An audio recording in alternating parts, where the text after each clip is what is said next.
China, Brazil, India, Spain, Thailand, USA, USSR, Japan, Japan, Japan, Japan, Japan. Round one. Fight, fight, fight you. Fight.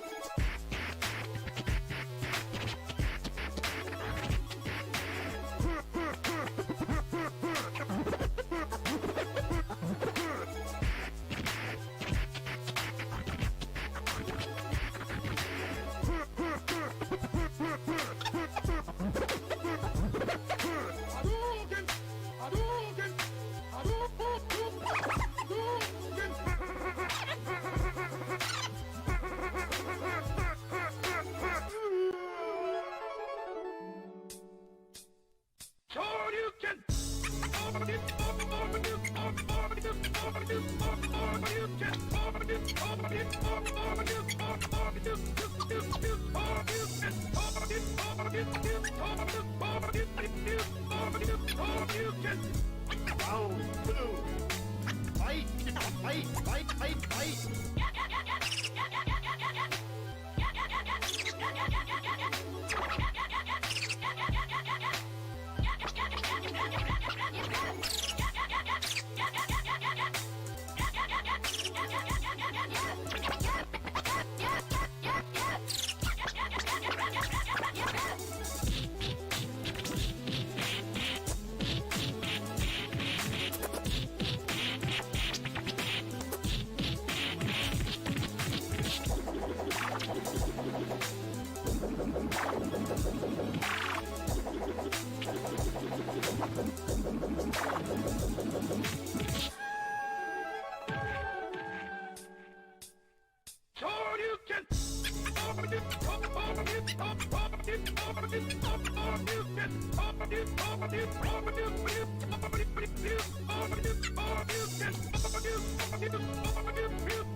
You win.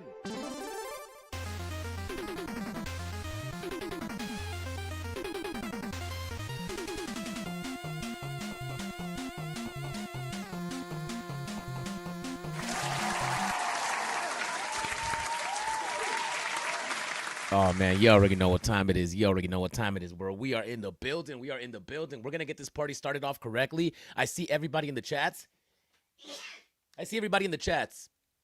Talking about the Ninja Turtles. I know we got a Medium article. We got something. So let me go and check out X real quick. Let me actually share my screen so you guys can see what I'm watching. So you guys can see what I'm seeing. I'm gonna go on X. Make sure I'm not gonna dox anybody by opening the page I'm not supposed to open. But we're gonna get into it, bro. We're gonna get into it. We got so many topics to get into. I don't think we had a drop today, but I think that something is dropping today. I told you guys I had some alpha. And I think I do got some alpha. Didn't I tell you we're going to get 2 announcements today? I did say that. I did say, like, we're going to get 2 announcements. I did say that we were going to get a Teenage Mutant Ninja Turtle announcement, and I believe we did get one, but I believe something else is coming. Today. Hopefully in the next half hour, hopefully in the next hour. I am not too sure. I'm actually looking at my Google, at my Gmail, so I can sign into the VeVe app. I'm trying to go into the VeVe app real quick. I'm trying to get my, why isn't my VeVe app working? I got to go to my Gmail. Where's my Gmail at? Oh, there it is. Yo, we've gotten a lot of RSVPs recently, like in the past week. We've gotten a lot of RSVPs for the party, and I'm really excited about that. 256773. All right. I've been really excited about that. If you guys don't know, during DCon in Las Vegas, we do have an after party, the official, unofficial after party. Also, VeVe has released that they are also doing a party at the same location as the Kid Arcade after party on a Friday. So it's going to be double the trouble, right? Back to back. If you guys go over to thekidarcade.com, you guys can go RSVP for the event. It's here. The Decon after party. Prizes, music, and games.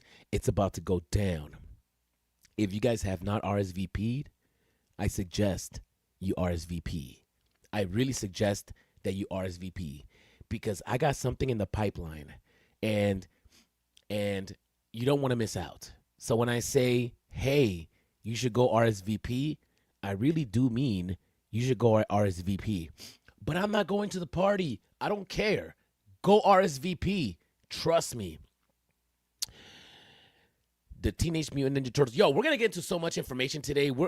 Before we get the Ninja Turtles topics out the way, before we get the Teenage Mutant Ninja Turtle topic out the way, let me go to my page real quick. Yo, what's up? Good morning to everybody in the building. Go Ninja, go Ninja, go. Yo, we're getting Ninja Turtles, bro. I'm super excited. I do want to talk about that. But there's just so much other stuff that I want to talk about before we get into that. Double Quill. I wonder if Double Quill is going to post your blog post by the time we get off this live stream. I'm going to try to give you guys 2 hours today. I'm going to try to give you guys 3 hours today. It is Sunday. It is fun day. I'm going to try to hang out and try to make this worth your while. Okay? I'm going to try to make this worth your while. Now, before we continue, can I have everybody, I'm going to pin this to my profile. Can I have everybody repost the live stream? Can everybody please repost the live stream? It doesn't take much. Just repost the live stream. It is easy. I promise it's easy. Just repost the live stream. You guys can unrepost it in a few minutes. Just repost it and then delete it in like a minute later or something. But just repost it. Let me look at the notifications. Just please, Miss Gecko. Yo, shout out to Miss Gecko. Miss Gecko is always out here supporting, bro. I love Miss Gecko. Shout outs to Miss Gecko. We need to get her on the channel, though. I want to talk to her. I want to get to learn a little bit about Banker. We did look it up. It's an AI crypto wallet that you can manage and prompt from the X feed, which is crazy. I haven't tried it yet. I need to try it. But yeah, shout out to Miss Gecko. I can't believe she reposted this already, man. We didn't even have to ask her. How do I do a heart? Bingo, bango, dango. All right. Anybody else? No reposts? Fine. Oh, Raven! Thank you, Raven. I appreciate you, Raven. All right. So let's get into it. There's a bunch of stuff that I want to get into. There's a space that went down that I feel like I need to go listen to because I got a bunch of questions about the grading stuff. So we're going to talk about the comic book grading. We're going to talk about the Teenage Mutant Ninja Turtles. We're going to talk about Double Quill. And I think those are the top 3 topics that we're going to get into. If there's anything else that we should talk about, please let me know in the comments down below. Please go to my page. Let me know on the page. And let's get into it. So yesterday or this week, oh, Elmon X2, they're giving us clues about the next drop. So we're definitely going to go and take a look at that. But let's get into the topic at hand.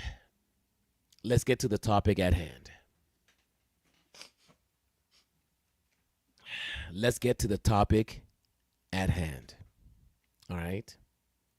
Let's get to the topic at hand. Am I buying a Vincent? I might. I'm thinking about it. I'm going to go see how much money I got. And is it Ethereum? How do I pay for it? I'm going to figure that out. But I might buy a Vincent today. Today might be the day that I purchase a Vincent. All right. So we're going to see.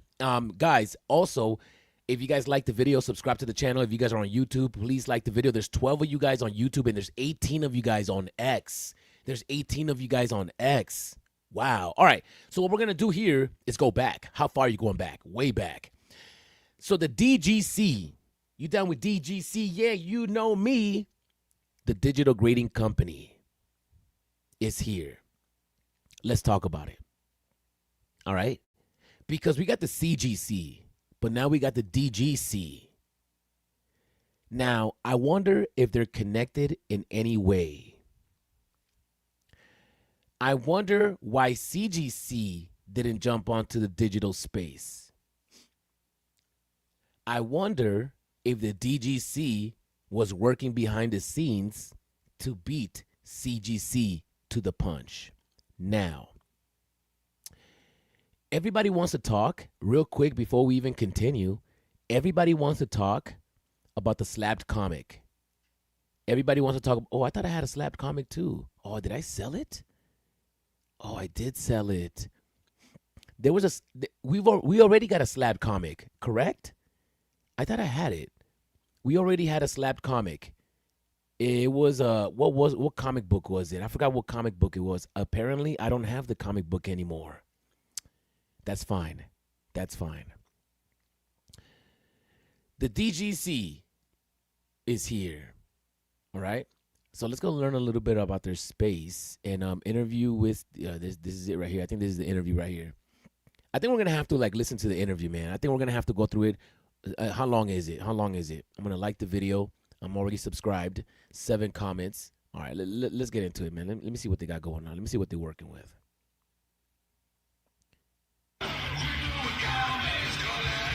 Man, that sounds so nostalgic. That song. Every time I hear cryptos and comics and crypto, well, that best million this one, man. You know, that whole intro. I love it. Back in the days when we used to go for drops, we were all going to Comics and Crypto's YouTube channel to find out what they were saying about the drop. We haven't gotten a Jaws poster, but I'm super excited about this. It's an hour long. Bruv, can I skip through some of it?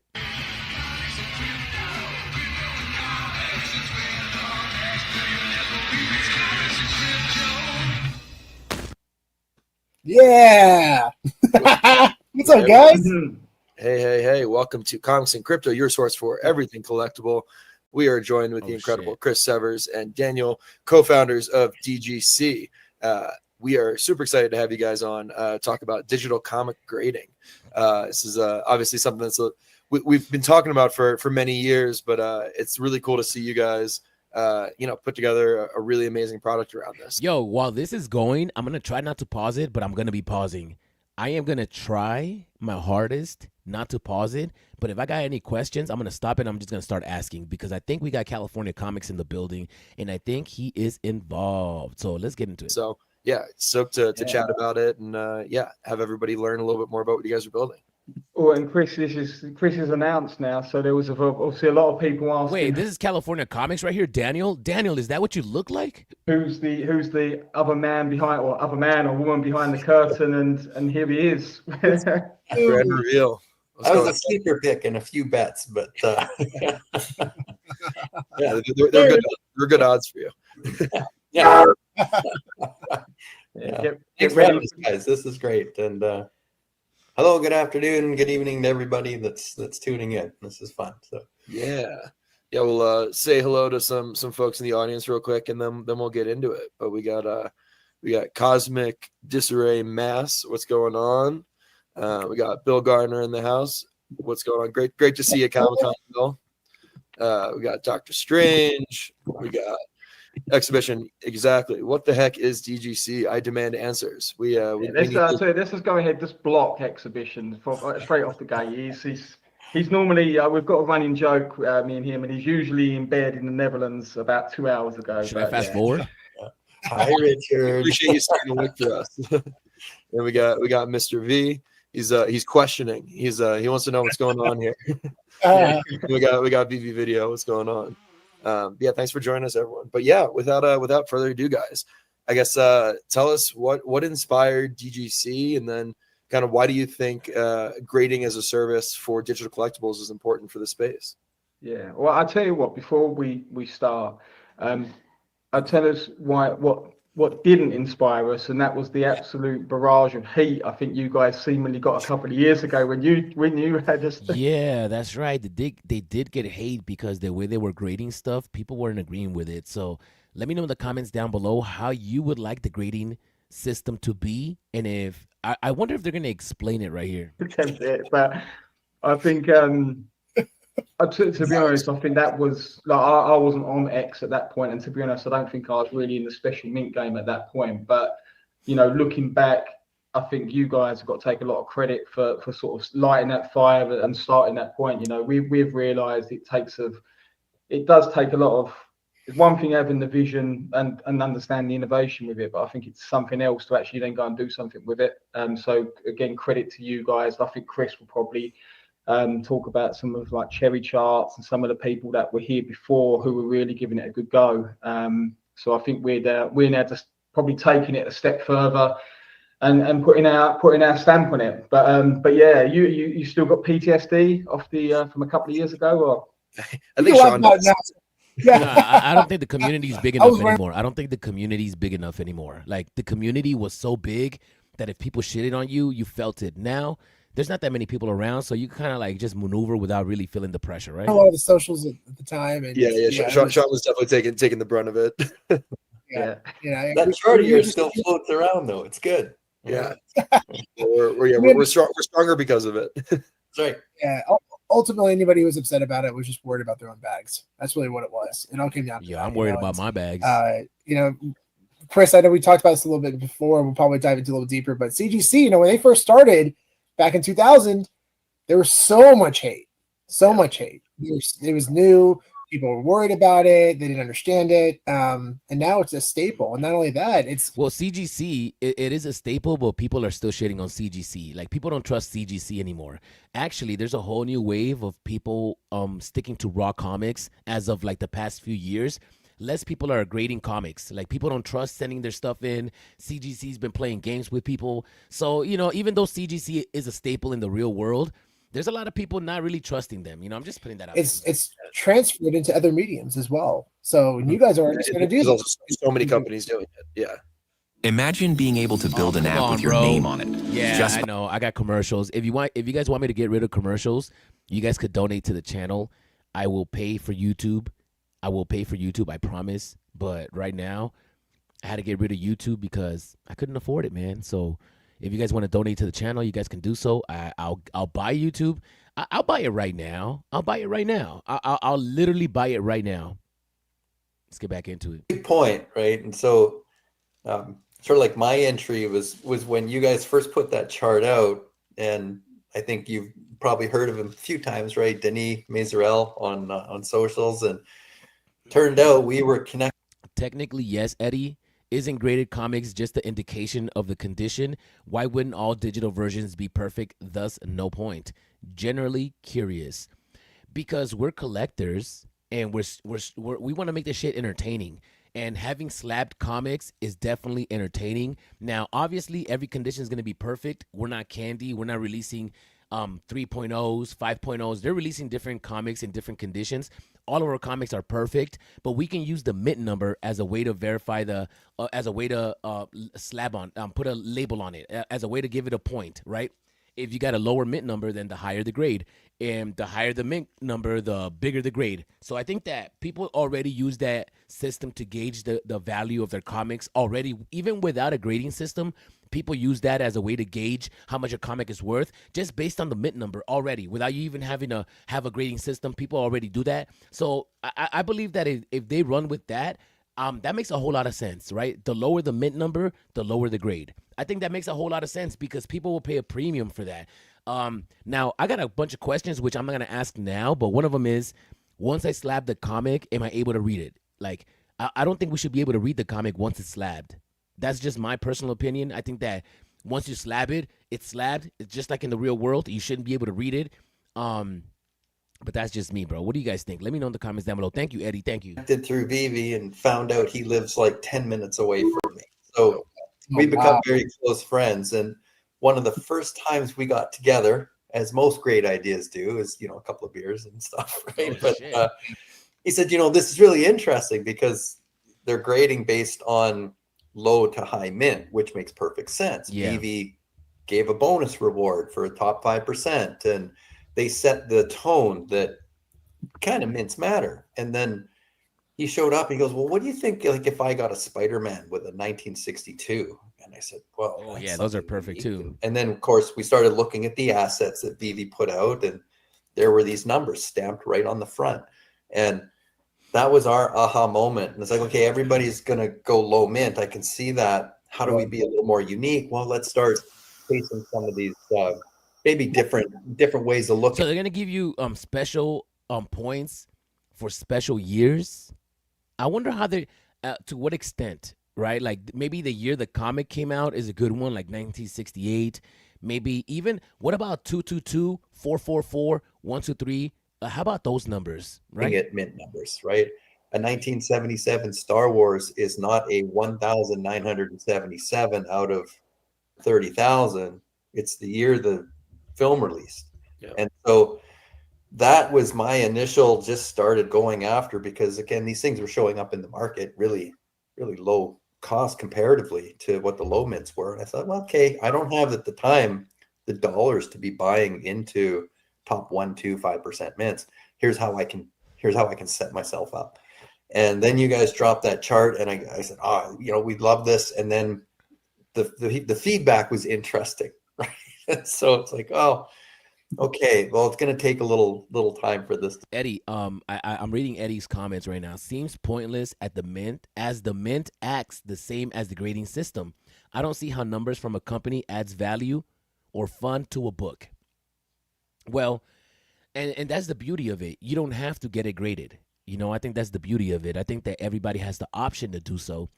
Personally, I do want the option to be able to grade it, because I do have some comics with specific mint numbers that I think would have value, and I would like to flex those on a slab. Even having slabbed comics, it doesn't even matter the grading on it. The fact is that having a slabbed comic is awesome. It's awesome. It's just like in the real world, right? When you have a slabbed comic, you can display it.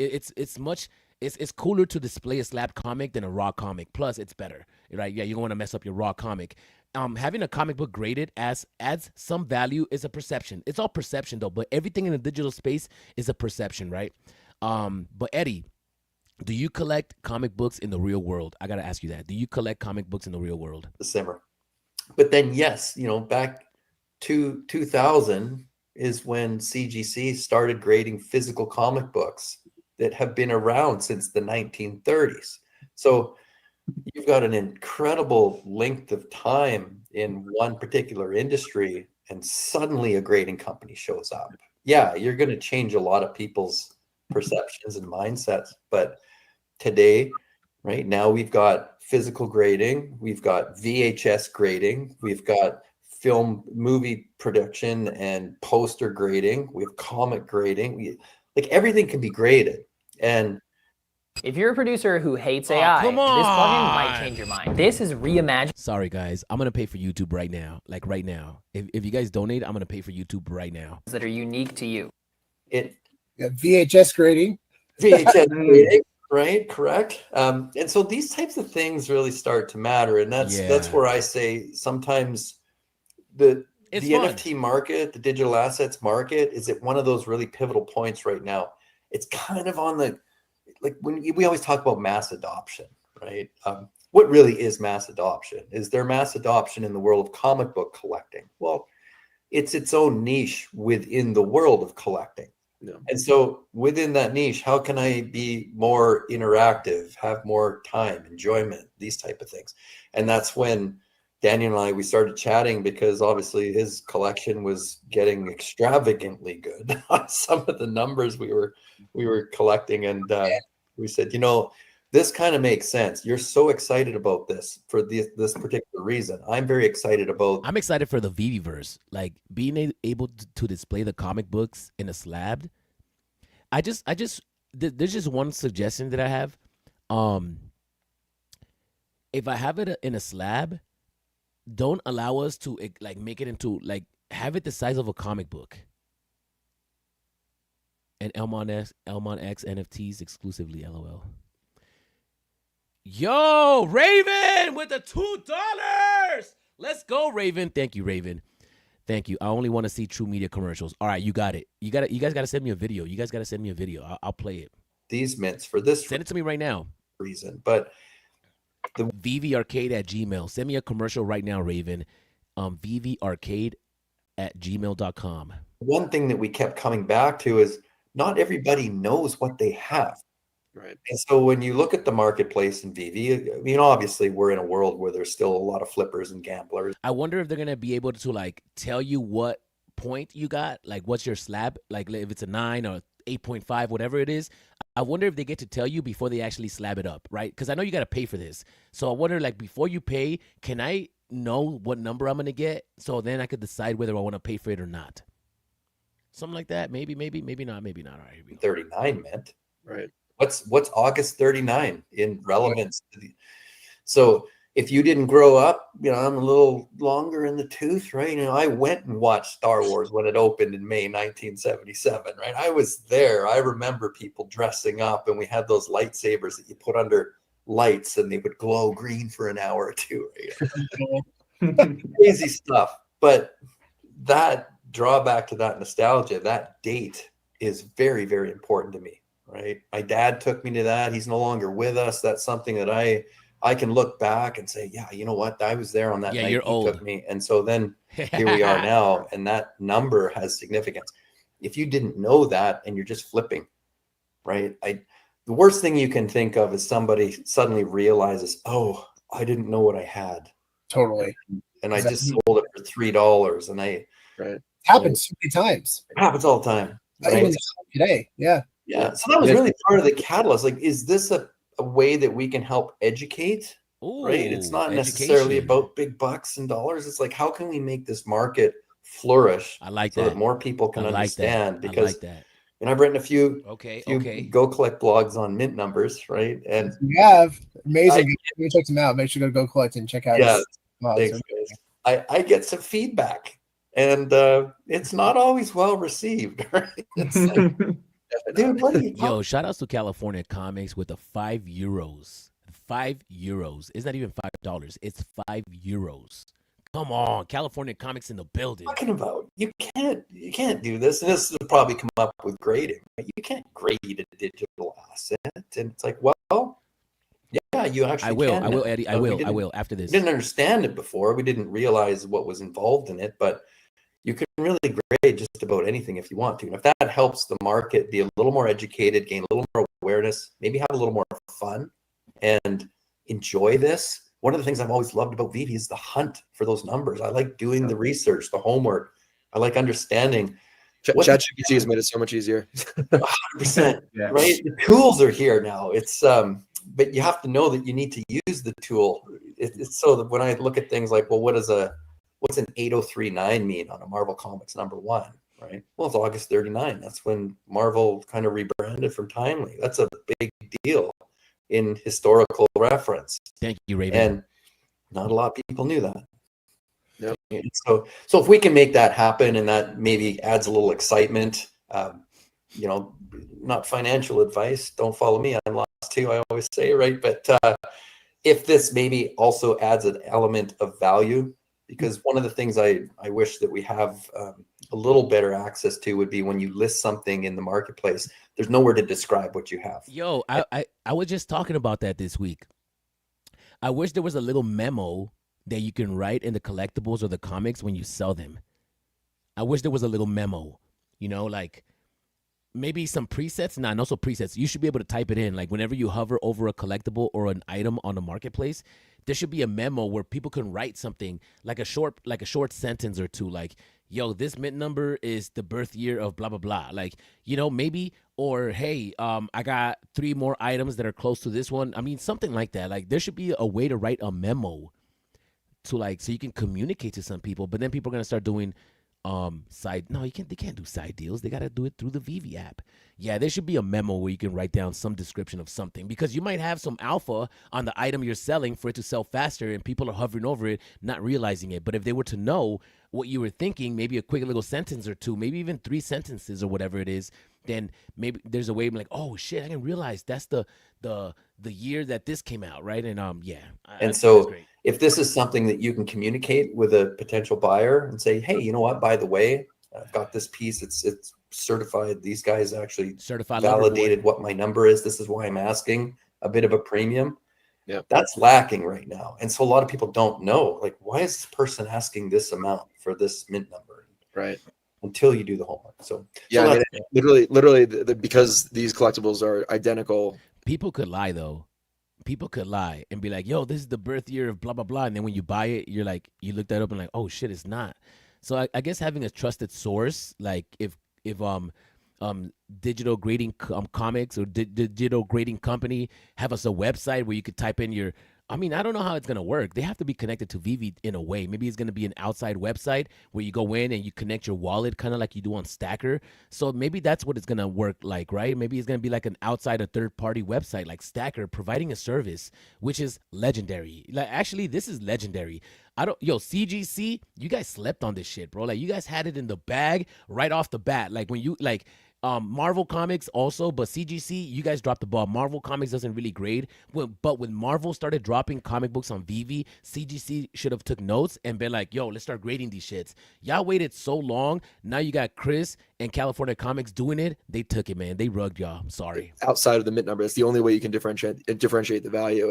That's why that makes this all so important, you know? Yeah, 100%. They're made the same way, right? And so exactly. And the example here of Walt Disney Comics, and this is a really, really awesome, valuable comic. If y'all don't know, this is actually specifically this comic we had on our list. I did a video of Sleeping Comics, big shout out to Sleeping. We did a video talking about the comics we're excited to see coming to the app, and this is actually one of them that we're really excited about. This one specifically, yeah, it's one of the most awesome Disney comics. So, but this is, something I've learned, especially when we through our process and seeing yours as well. Grading isn't necessarily about degradation. It's about differentiating value. That's really at its core what it is. That's what it's about. I couldn't tell you the difference between a 9.8, 9.9, and 10. I for a physical asset, right? Trained eyes absolutely could.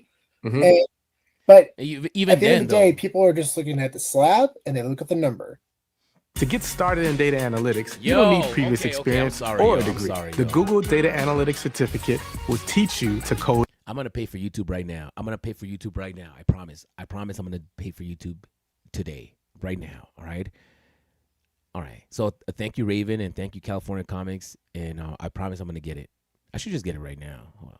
The number matters. So that's what kind of connected the dots there. But yeah, it's super interesting. Yeah, it's a really good point too, because we get asked quite a bit, right? Well, what should I charge for this? What's this actually worth? And that's not our role. We don't assign value. We don't tell you. What we're assigning is based on which Daniel will probably get into a little bit more, but based on if they don't talk about pricing, I have the price list of how much they're going to charge for the service. I think that's alpha. I don't think they've posted that. I have a price list that California Comics sent me. I don't know if I can show it on the screen, but California Comics, if you're in here, can I show them the price list?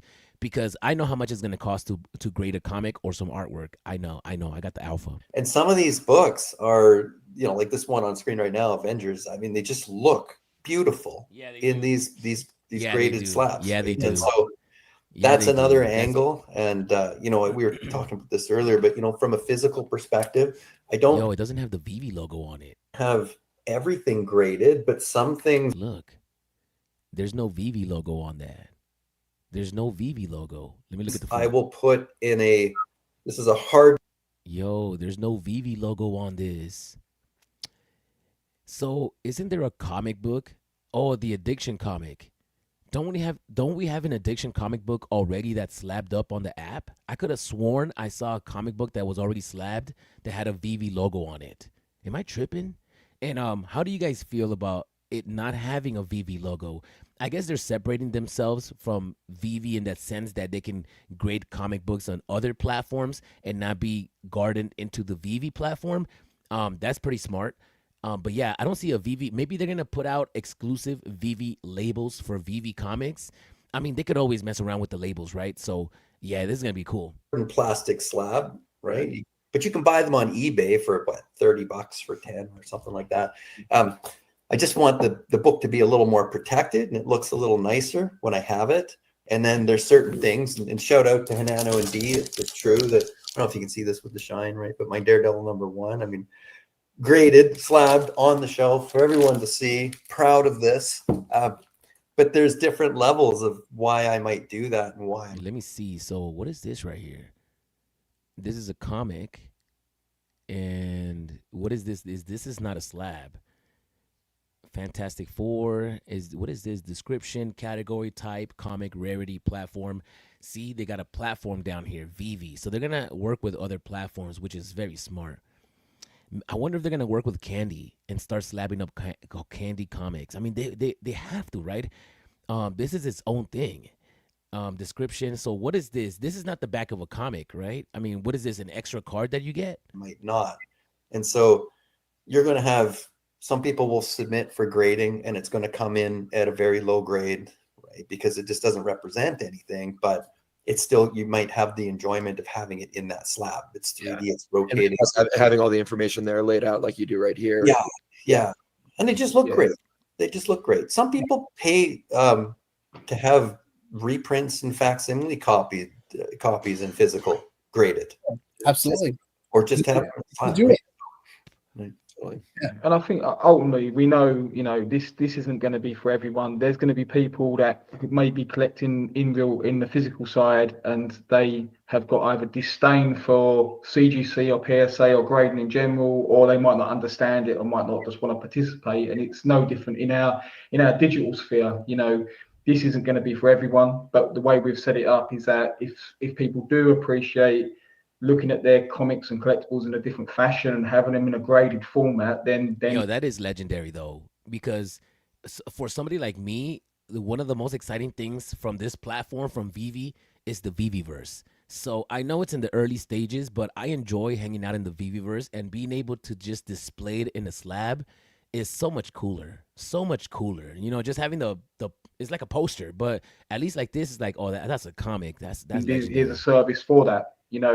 And I suppose our methodology is going to be ours and unique to us. And we fully expect over time there'll be more people like us who come into the digital grading space and do their own thing. And that's great. That might be for collectors out there might prefer that, but they might prefer ours. So we're fully aware of that. We're not coming into this thinking we're going to be the only ones and we've got to be the only ones. We're just probably putting our stamp on it and saying we're one of the first. Oh, snap. Oh, commercial. We are not gatekeeping our life hacks, okay? This is how I prep for festivals with Capital One. It's true. CGC can still come in and also slab comics. So this doesn't make it exclusive to DGC. This is so complicated. CGC, DGC, OPP, you down with me? DGC is not going to be the only digital company slabbing up comics. I mean, there's going to be probably a few of them in the future slabbing up comics. And really, the community is the one that's going to give it value. We're the ones going to be like, oh, well, this grading, maybe another company is going to come in and change the grading system for them, and they're going to grade it a different type of way. And maybe you like their grading system more, so you're going to get slapped up by CGC. So CGC could still come into the game. You guys are not left out. But, man, you guys dropped the ball on this one, bro. Like, DGC was the first one to do it, right? DGC was the first one to do it. Now, the Addiction comic book that's slabbed up right now, is there an Addiction comic book that's slabbed up? I could have sworn there was an Addiction comic that was on the slab. Was that the first one? And is that from DGC, or is that an Addiction variant slab? I don't know, because I do remember seeing a slab comic. Nice. Well, yeah, I was going to say, so I think maybe this would be a good opportunity to walk us through the methodology a little bit that you guys are using for the grading. Obviously, we've seen in these images here, there's different colored labels. There's a bunch of different numbers on there. Maybe you could explain what's what and, kind of what that all looks like. Yeah, so the approach we've taken is that we appreciate and respect that there's different collecting categories out there. So this one in particular being a comic that I want to say you guys own. Shocker is on screen. Yo, that slab looks beautiful, y'all. Is signified to what we would call a historical category. So it's the publication year, the release year. It might be a date associated to that. It could be a palindrome associated to a historical date. So what we've done, we've categorized those, and then they're signified by a label. So historic is blue label. We've got key, which is, say, a Marvel comic, mint 1939, or a date associated to that. Wow, these comic books look cool in the slab. I am very excited about this. It might get a little bit expensive if you're trying to slab up your whole collection. And just for the record, how they showed that little card That's actually an extra certificate that comes and it complements the slab. So you're going to get 2 digital collectibles. California Comics, can you confirm, is that card that everybody gets with the information and all that stuff, is that a digital collectible as well? Is that an item? And the pricing, we're going to talk about the pricing right now. Is that an extra, can you display that in the VeVeverse without displaying the comic, just the card? That'll be legendary if you could, man. That'll be legendary. And is it a set on its own? The card, the certificate. It's a red label. So we've got these categories that we've built. There's 7 in total, and then within each one, there's only one applicable 10.0. So every comic book only has one 10.0. They should have done 3. I get it. They wanted to make a comic book a 1 of 1. That's going to be crazy. Imagine the person that has all 10s. Imagine having somebody that has 10, 10, 10, 10. That's going to be a flex. And I think that this gives the whales a different, because the whales are going to want to just get the highest score. They're just going to be like, y'all want 10s, bro. They're going to pay a top dollar for that. That 9.9, 9.5 is going to be pricey. But as we're grading per cover, per variant, there might be some, let's say this one here, the ASM 252, I think it was 1,000 editions they minted. So if you was taking the common, I don't know how many, there might be about 400 or a common, there's going to be edition numbers that not hit on that one, on that variant, that potentially could be a 10.0, and it might lead to there only being 1, 2, 3, maybe no 10.0s available. So so the mint number 1 is the only 10.0 available. If your comic book doesn't have that mint number and it's that number 1, it's a rare, then all the other comic books will never have a 10. Ooh, man. So if there's a comic book and there's a common and the mint number 1 is on a secret rare, let's just say, or a rare, so that common will never get a 10.0? What if maybe, how does this sound?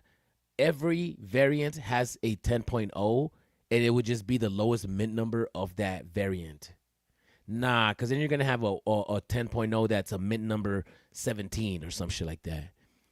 Yeah. That's actually pretty exciting. That's actually pretty cool. So not every comic book is going to get a 10.0. I think over time, as our grading census expands and we start showcasing it to people, I think people will realize that the game isn't always about getting a 10.0. It might be getting, 9.9, 9.8, the whole jig really. And the way we've graded, if the highest score for your comic book is a 9.5 because the lowest mint is a 3, does that make it to where that comic book only has one 9.5, or can there be other 9.5s? Does that make sense? Like if my mint number is 10 and my comic book's a 9, can somebody else still get a 9 also, right? Or is like the highest grade for each comic book, would that be exclusive for that one? Does that make any sense? Because one thing we wanted to do is we wanted to make it sure that it was still resembles what you would know in the physical side. So it's not a rip-off of any other current grading company. We've got our own unique twist to it. But we're going 0.5 to 10.0. It uplifts 0.5 from 0.5 to 9, and then when you get to 9, it goes up in 0.1. So you've got 9.1, 9.2, all the way up to 10.0. What's the green label? Step into Wix Studio, All right. the new web creation platform built for a. So the green label. So that's for Mint. So that's the one that actually can grade every edition number, irrespective if it's special or not. So this one. So the green label is the basic label. Here is owned by Margin Jesus. The 186 is the first public mint of Avengers 1. So something we wanted to do, because I think there's probably been a bit of an outcry in the past about how, the release of the non-public mints has diminished the first public mint. Right. Well, we still clarify that as a 9.9, which for us, we think gives that real credit to that. Oh, so because the 186 was the first available public mint, that gets the highest score. And according to that, that is awesome. That is awesome. That is awesome. Did I get that correctly? So if the first available public mint is 186 or whatever, then 186 gets the highest score in that cover variant, right? Am I making myself correct? There can be 7 applicable 10s, but will depend on the edition number spread. Collect token was so much potential. Collect token has so much potential. Yo, Tito, are you chilling something right now? I love it though. I love it. What is that? Collect token. Make sure I go get one. 7 applicable 10s with 10.0 per collecting category. 7 applicable 10s with 1 10.0 per collecting category. Explain that to me, because I'm trying to figure it out. There's gonna be 7 applicable 10.0s in every a common of no, right?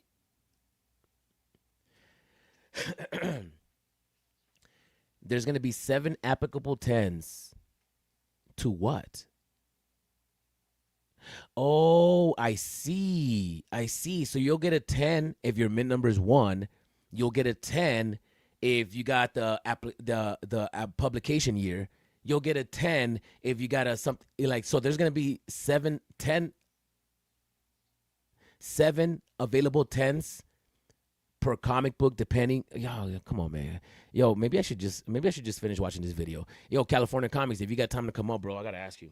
But yeah, you could have the third last edition number of the whole run. You could have the last mint. You could have anything completely random. And the last mint. Do you get a special?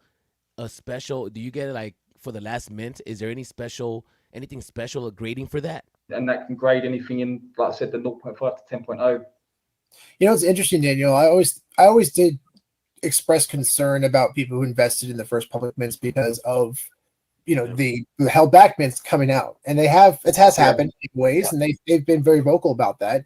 But seeing it in a slab like this honestly gives me different perspective on first public mint, because it'll always have that stamp. Yo, Sean coming in guns blazing. He is so right. Because there's a lot of people that collected the first public mint, like 186, and then when the 22, 23, all the lower mints got released, like from like modern comics, everybody was like, oh, that shit sucks because I've been spending so much time and money collecting the first public mint when I just want the lowest mint. But now if you slab it up, people are going to know, oh shit, that's the first public mint. So it's going to change the perspective on the public mint. I think this actually rewards the people that have been collecting the first public mint for years. And shout outs to them for thinking about this. That's a very, very awesome point right there. I love that. Yeah. You know, first it'll be in the articles. It'll be in the, you know, go on the VeVe app, and it'll show the first public mint. So, and seeing a slab like this, it'll always have that distinction. So, yo, all right? So I got a question. And this is probably more for VeVe than California Comics. I got a question. As of right now, I'm not able to display my comic books on the app. Like when people look at my profile, you can't display comics. Is there any way that I can display them if they're slabbed up? Is there any way that I can display my comic books on the app if they get slabbed? Because that's the only place that people really get to see your collection in a sense, and that's really the only place where you can go and flex a mint number, right? If you got a low mint digital collectible, then you're gonna go put it in your bio because you can display it. It'll be awesome if I can display the slab comics on the bio. Like, let that be an incentive to slab it up. It's like, no, you can't display your comic books. It's never been possible. But now, if you get it slabbed up, you're able to display your comic books in the profile, in your bio, and educate people, because then people will be able to see it. It's like, oh, shit, let me look at that slab. And people will know. That's a flex right there. Yo, shout outs to them. Yo, that's really cool, man. That's really cool to see that. Yeah, and I would need to check. But, yeah, the 185 edition is not going to be a 9.9. So, you know, it's still great, it's still low, and it actually works more in the formula that you set in the past. But yeah, the slab will actually represent what it truly is. I love that card. Yeah, what it's truly worth. I love that card. So I guess a question for you guys. So I guess let's say that, you know, the first public mint, you know, we know what it is, but then something then gets released to the public that's lower than that. Does that affect the mint number for the original one? Ooh, good question. Would you then grade Good question. the new one higher because now it's now a lower public mint? Like, how do you think you guys would address that?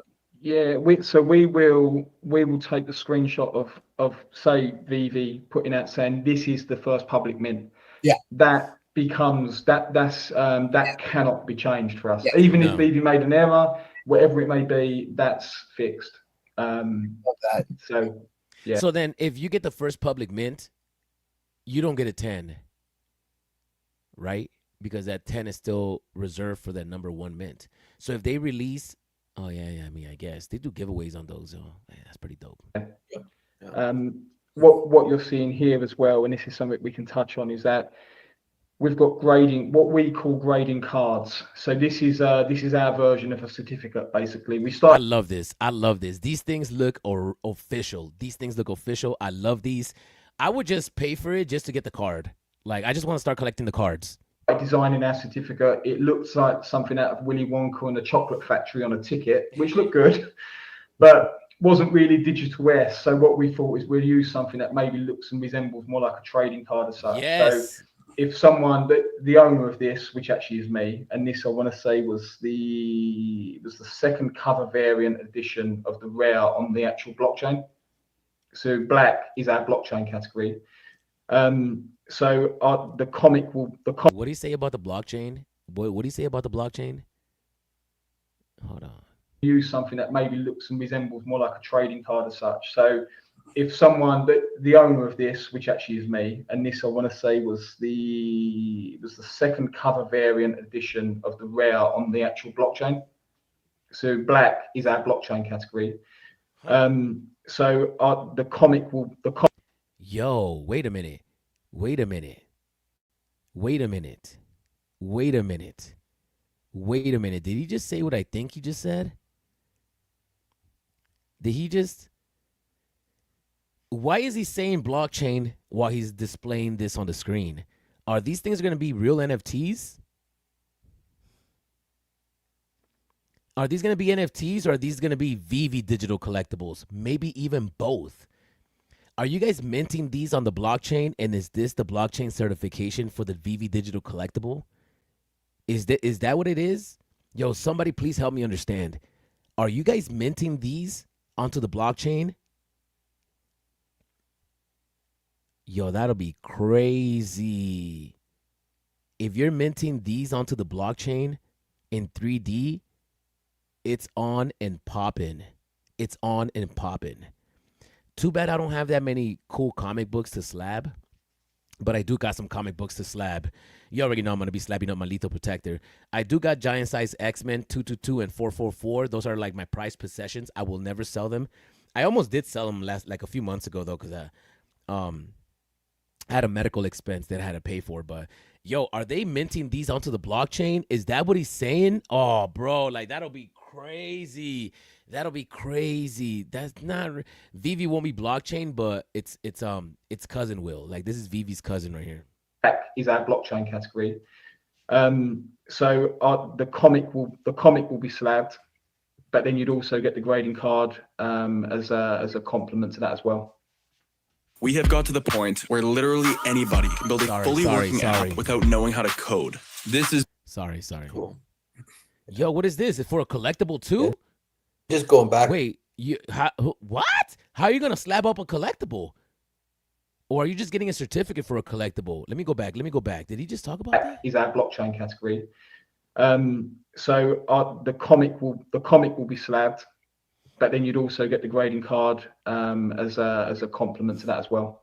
Cool. Wow. Why are you showing the collectible though? Just going back on that other point too, that originally a lot of people are like, well, what's the point? How many of these 10.0s are going to get out and blah blah blah. But when you go to CGC, for instance, on that the first Disney comic there with the Mickey Mouse title, right? The highest grade that exists for that is a 9.4, and it last sold, I think, in 2018 for about $115,000. As a dope cover. If that's the highest, that's the highest. And we have this interesting mechanism in digital, which is burning. And yeah, it's I've had this chat a lot of times, especially with like Daniel and Denis and whatnot. It's like, oh my God, like there's that mint number in the burn wallet. what would happen if it's gone? To your point, when was it, which Fantastic Four was it when we had the edition numbers increased? Right, because the 1962 or whatever. Yo, VeVe got to stop doing that. VeVe got to stop doing that. And you know what I'm going to talk about, but I'm not going to talk about the logo that they owe us.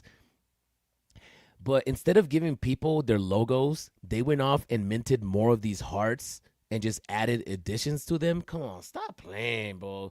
Hopefully the DGC, that's why they're official, because they're going to start slapping shit up and you can't go back on it, you know? To your point, when was it, which Fantastic Four was it when we had the edition numbers increased? Right, because the 1962 or whatever wasn't going to get. That was a Silver Surfer one. Yeah. I mean, what an outstanding statement to the entire industry that said these numbers matter. And VeVe, I'm pretty sure they would have had to have that chat with Marvel. Totally. Hey, are you okay doing this? Here's why. The market is requesting this. Yeah. And hey, do you guys want to make more money? You're probably going to sell a few more books. Still, didn't matter. Still sold out. Yeah. I mean, it was still Surfer number one, right? Shout out Sleepin'. I know that's a book he likes, but still, the fact that statement. You see this blue heart logo? That blue heart logo, bro. I got a low mint of that blue heart, bro. Like, I think I got like, I don't know what mint number I have, but I got a low edition of that. Let me go find it real quick. I got 139 of that one. Look. Number 13. I got number 13, y'all. Am I going to get a high grade on this? And it's funny because I bought this piece and I paid a premium for it. And I was like, I don't care. I'm paying, I don't know how much I paid for it, like 160 maybe, 180, maybe like 200. Is how much I paid for this when it first came out. And then, obviously I could have gotten like 2 or 3 of them. Or I don't even remember how much I paid for this, but I paid a premium for this. Oh, I could find out right here. Description, details. Can I see how much I paid for it? You paid $175. Damn, I was close. I paid $175 for this. I'm going to be able to get this slapped up. And I might be in the 9s. I might legitly be in the 9s. Yo, I'm so legendary, man. Shout outs to me. Was made and Marvel agreed to it. Pretty sure they know that mint numbers matter now. And you're just seeing an evolution from a very sophisticated, well-designed physical grading system that CGC started. Now you've got PSA and a few of the others that are out there, right? They're not the only one. There are options. Some people might like a PSA slab or their coloring system, right? Each to his own. But you've got a really solid foundation of an industry that people really enjoy working with. But now you've got, correct me if I'm wrong, I think Dan put a PowerPoint out a month or so ago. VeVe sold over 6 million comics, probably getting closer to 7 million comics. Faster U.S. shipping is here. Quick delivery matters to your customers. That's why we've expanded our U.S. product range. Yo, California Comics, can you grade one of my comics, my giant size X-Men 222? Please, can you grade that for me, bro? Please grade it for me. Yo, I know. I'll pay for it, bro. I'll pay for it. But I need that graded like ASAP. Like, can I get that shit before everybody gets it? Like, can I get that shit today? Can I get that shit like right now? Can I send it to you right now and get it graded right now? Nah, stop. I'm getting too excited. I really want it graded though. For sure. I'm grading all my X-Men comics just so I can have them all slabbed up. I don't care. It's good with a calculator, but that's a lot of comics. Yeah.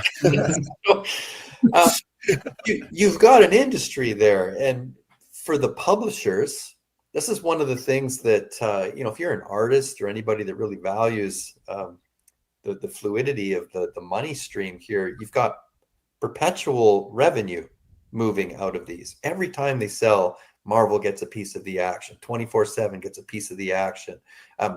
Blaze, go on with all the publisher names. That's really exciting, but you're at the onset of that industry's capability because you don't really see it as much in the physical world.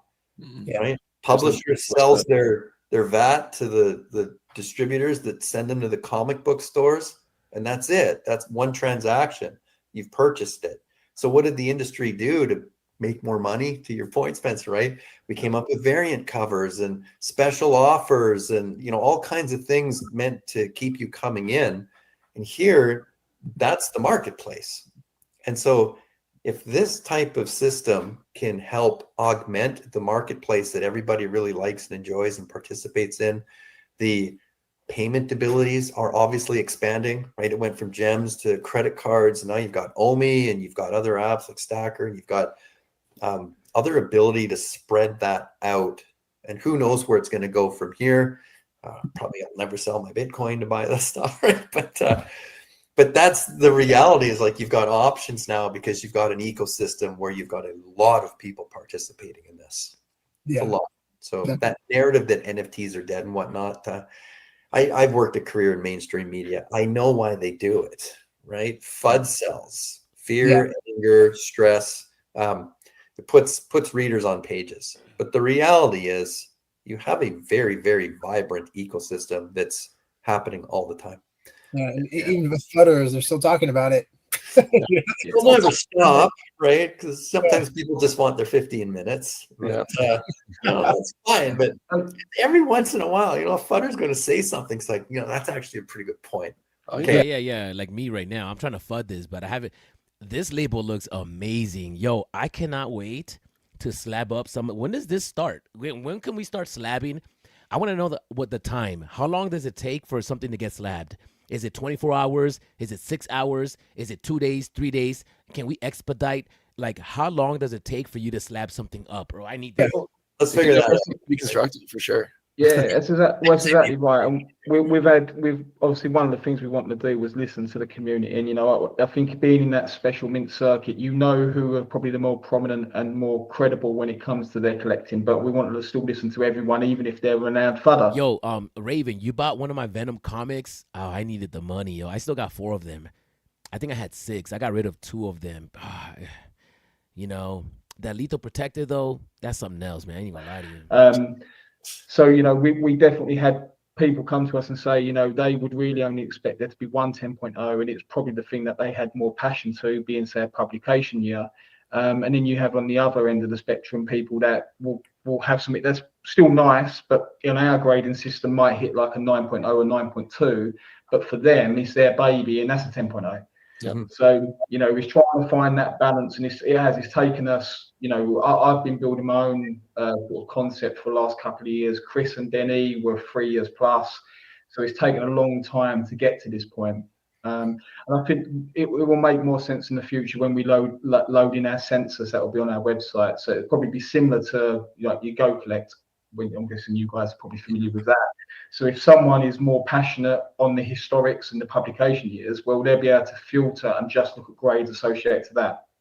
But then on the flip side, if you're someone like myself and Mr. V, who really appreciates the fancy mints, your 1, 2, 3, 4s, sequentials, and rebounds, etc., then there's a pink label for that, and you can just focus on that and nothing else. Again, it will be the market that will dictate the value. We're just there to appreciate the actual edition number and give our take on what we think that would grade at. I would say it's like having another producer in the room that knows exactly what your song needs. This is co-producer. The fast. Yeah. Absolutely. And YouTube, a quick question for the number 1 mint, since we know very fitting based on what's on screen right here. Yeah. Well, it's a great question from Duck and Go. So yeah, the edition 1, rather than put it into the green label and being this a mint number and it might compete with the last mint, etc., we want to isolate it and say it's a gold label. So that is the only edition number within that label. And for VeVe being their edition 1, it would achieve that. Yo, man, imagine they're gonna have parties for the VeVe gold labels. Imagine there's parties where only gold labels could be. Man, imagine who's gonna have the gold and silver logo gold label. Oh, obviously David, you, right? Obviously, VeVe don't give out too many edition 1s. So when they do, you know, for me, this is like museum standard. This is like insane. And the guy that owns it, Crypto Joe, is a really good guy as well. So, but yeah, that is how it'd be presented. Yeah, I can see VeVe trying to come back and get this one. To be honest, I mean, this is like stamp with their brand, the special Blue Heart. So who owns that one? Who owns that one? So jumping to the next question, how can people submit their digital comics to DGC, and what does the process look like? Yes, let's go. Yeah. To just quickly go back a step on that, we were originally planning to come at end of the year, late 2025, early 2026. So we brought this forward because we just felt the space was at a point where if we weren't us, it'd be someone else. And I think we've been proven right on that by some effort, I can tell you. But so we've come into it and we have been building. So our assets, like our website, submissions, they're not as advanced as we probably would have if we'd have gone live later in the year. But we've got a website that's currently under work that will have a submission function built into. Can I get my X-Men 222 graded before the year ends for Christmas? Can I have that as a Christmas gift? Yo, California Comics, can you grade my comic for Christmas? Come on, man, I'll pay for it. I'll pay double. I'll pay the expedite service. I need to have my X-Men giant size X-Men 222 slabbed up, no doubt about it, and my VeVe logo, but that could wait. I go for the comic like ASAP. It'd be nice and straightforward if someone wants to use that, just go in there, punch in some details, and it sends it across to us. In the meantime, just to simplify it, they would just DM the socials on X. So just send us a message on our DGC account. You can also get me on my California Comics account and just say, I want to make a submission, and then I'll just guide you through the process. But for the client as such, it's very easy. They just got to give us the details of what they want to grade, and then we'll do the rest. Awesome. Cool. Yeah. Nice. And then I guess maybe taking a step back though, real quick, I think maybe we missed something on the methodology side of things. So I guess you guys are the ones who are actually making the decision. Like, what is it like a council? Is it, how does like the decision-making process actually kind of work? Who's involved with it? Yeah, well, we've built a deep formula that goes into, well, it's just vast basically. So yeah, we've got something already preset that we've spent time on to actually assign certain grades. There naturally are things that we've not encountered just yet. We had someone who was querying about submitting, I think it was the Red Rum NFT that associated to the Shining movie of the year of the movie. It is insane. Like, it's not something we could have even anticipated to grade. Right. Mm-hmm. But what we do is we then put that into our, like you said, our grading council as such. We have a debate on it, and then we look at what comparables we've got in our current formula, and then we assign a grade. And then the good thing is, every time we do that, we know that becomes a permanent fixture, and it gives us more ability to then have future foresight of what we grade and when and how. Right. Cool. Makes sense.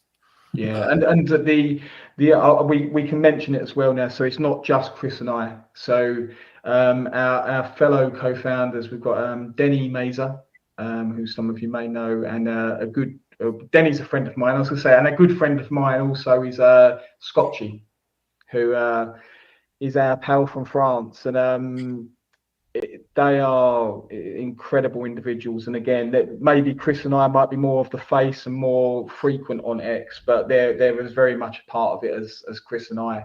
So from an experience standpoint, I won't profess to be in a physical comic book guy. Where I grew up, I don't think there was a comic book store in probably 100-mile radius.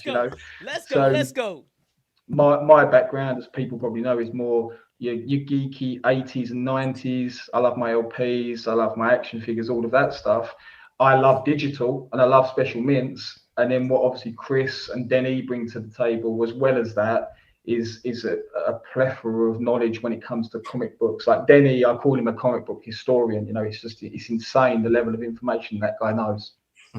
So yeah, crazy. Yeah. Yo, and I apologize, I was freezing up a little bit, but did you explain to the community how people can submit their digital comics to DGC? Did you?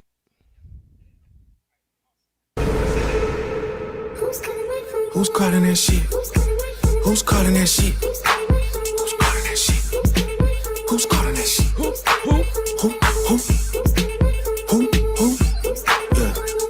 Yeah. OVO Sound 2025. Who's calling that shit?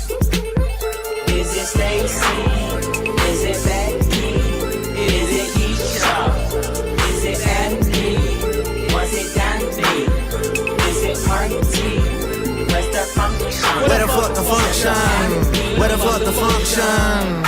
real right now. I feel like we need to be all alone. So if you just playing around, you need to tell your girl, take a fine ass home, and that's real. Stop teasing me.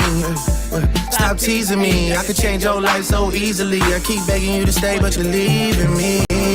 I cannot believe I'm gonna have it by Tuesday. Y'all better stop playing. Minutes from Apple. Like, come on, what's going on? That's great. Let's go. Let's go. On that note, we are going to take a quick break from our sponsor, and we'll be right back. This video is sponsored by Fanable. Fanable is changing the game. Yo, combining California physical Comics collectibles in the with digital building. ownership. Send in your graded comics, cards, video games, VHS, and action figures to be securely stored and insured in a Brinks vault. Yo, by the way, I have some history with California Comics. With that comic book, we've legitly every time we've sold it to each other more than a few times. Like, that comic book has not left neither one of our hands. Like, usually, like, if he's selling it, I'll buy it. And if I'm selling it, he'll buy it. And we keep selling it back to each other. So that comic book hasn't gone anywhere. Even recently, when I was trying to sell it, like 2 months ago, I had to get some teeth work done. And it was very expensive. And I needed some money. So I tried to sell it. But I didn't sell it. I took it back down from the marketplace. I was like, no, I can't let it go. But I reached out to California Comics. I'm like, bro, I'm getting rid of it. You want it? I was hoping he'd buy it so I could buy it back from him. But that comic book has not left each other's hands. And I'm never going to sell it, bro. That's like my prized possession right there. So shout outs to you, man. Shout outs to you. Free, while maintaining full control of your collectibles through blockchain technology. That's right. Free shipping, free storage. I am not trusting digital Grab a graded mystery comics. case Oh, from a Fanable kiosk at your shops in Boxer Grail, or cash out why not, instantly Atem? with their 90% buyback option. It's fast, it's fun, and it's a whole new way. We don't even own what does it say? We don't even own our VeVe NFTs. How do we solidify the graded NFT comics? Well, I have no idea. That's a whole other conversation, and we have to have with VeVe. But I think, and correct me if I'm wrong, but I think that once they grade a comic, they're going to give you another digital counterpart, which is, I think, a VeVe collectible is like a card.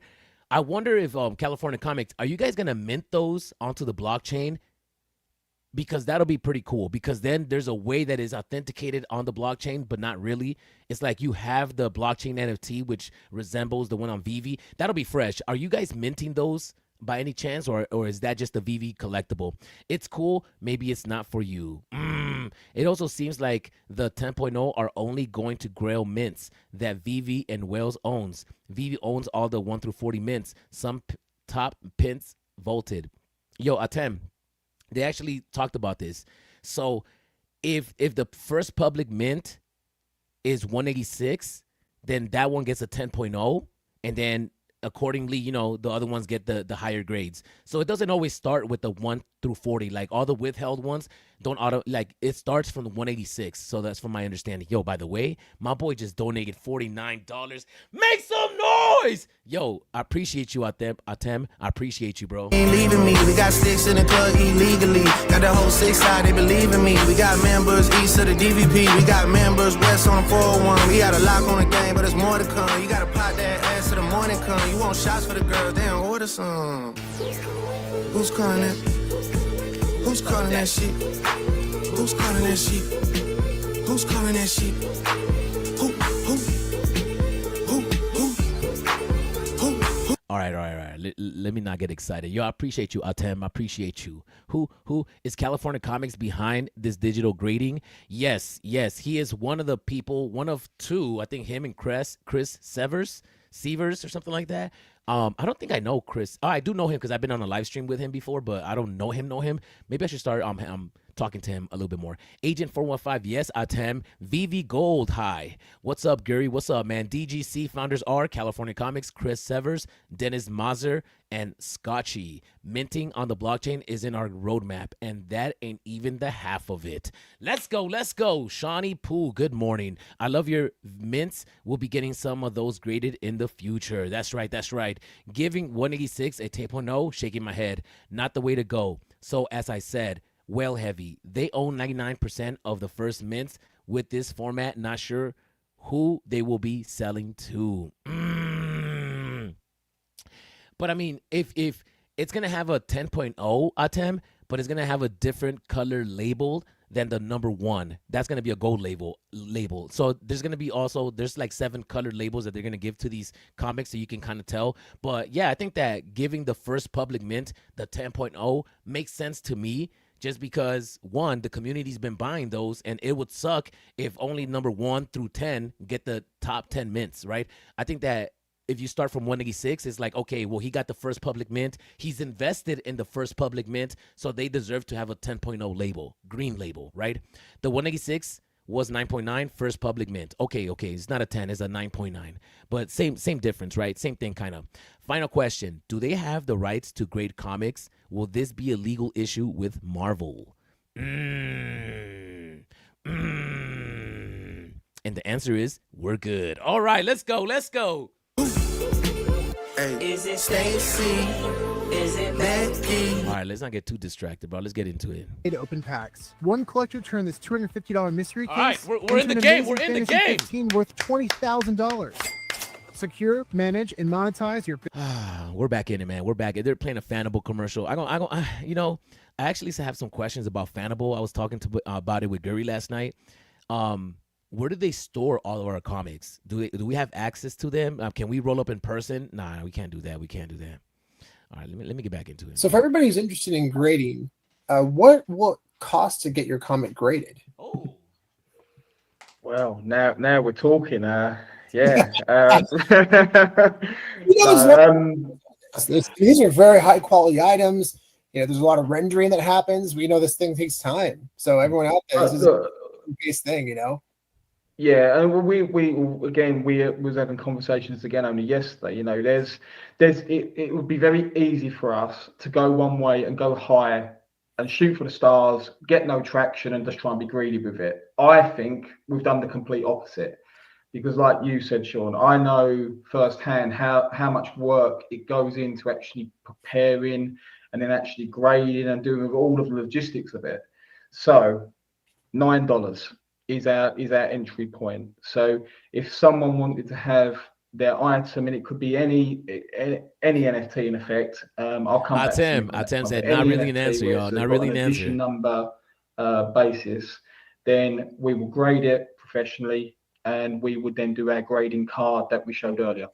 And then we will send those assets to the client, who will receive it, and they can showcase it. They can use it as, Yo, shout outs to Atem, bro. Like, my boy donated $49, yo. What? I definitely got to pay for YouTube right now. Like, there's no excuse. I definitely got to pay for YouTube right now. Like, there's no excuse. Like, yo, $49.99. And Atem helped sponsored last year's VeVe after party. So make some noise for Atem, y'all. Come on, man. Atem, make some noise for Atem. Yo, my boy donated $49.99, and last year for the VeVe after party, he supported that financially. He really put in a lot of work. He put in a lot of time, and my boy helped out in the back end. So shout out to my boy Atem, man. Shout out to my boy Atem, man. Shout out to him. An element to be, if they want in the future, sell their item, and they can use that as advertising, whatever they want to do with it, basically. What's and up, that will Omar? then be logged on our grading database as an actual grade. All right, let's talk through this. Let's talk about it. That's so cool. Let's talk about it. Yeah.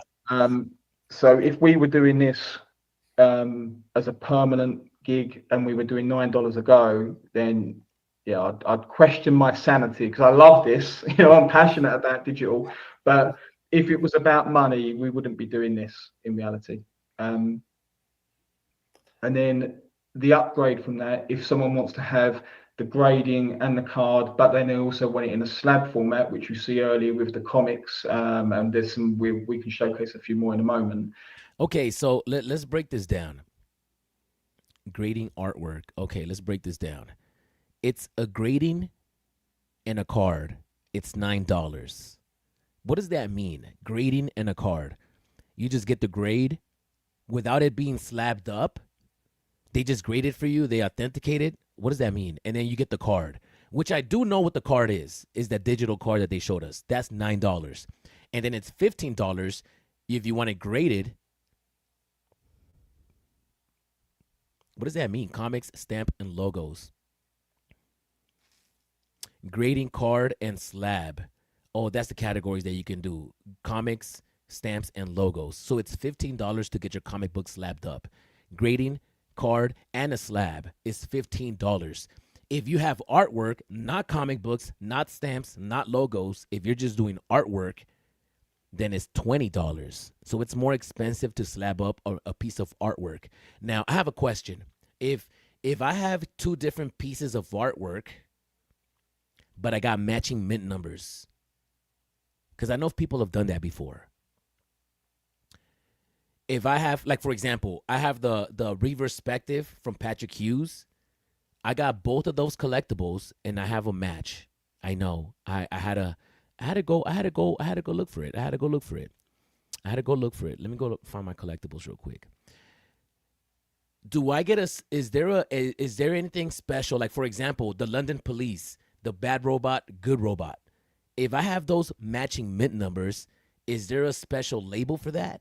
I'm asking for a friend, right? I'm going to pull up my Reverspective real quick just to show y'all, because I kind of want to flex real quick. If I have the Reverspective, look, I got mint number 312, and I got mint number 312, 312. I got those matching mint numbers for those pieces of artwork.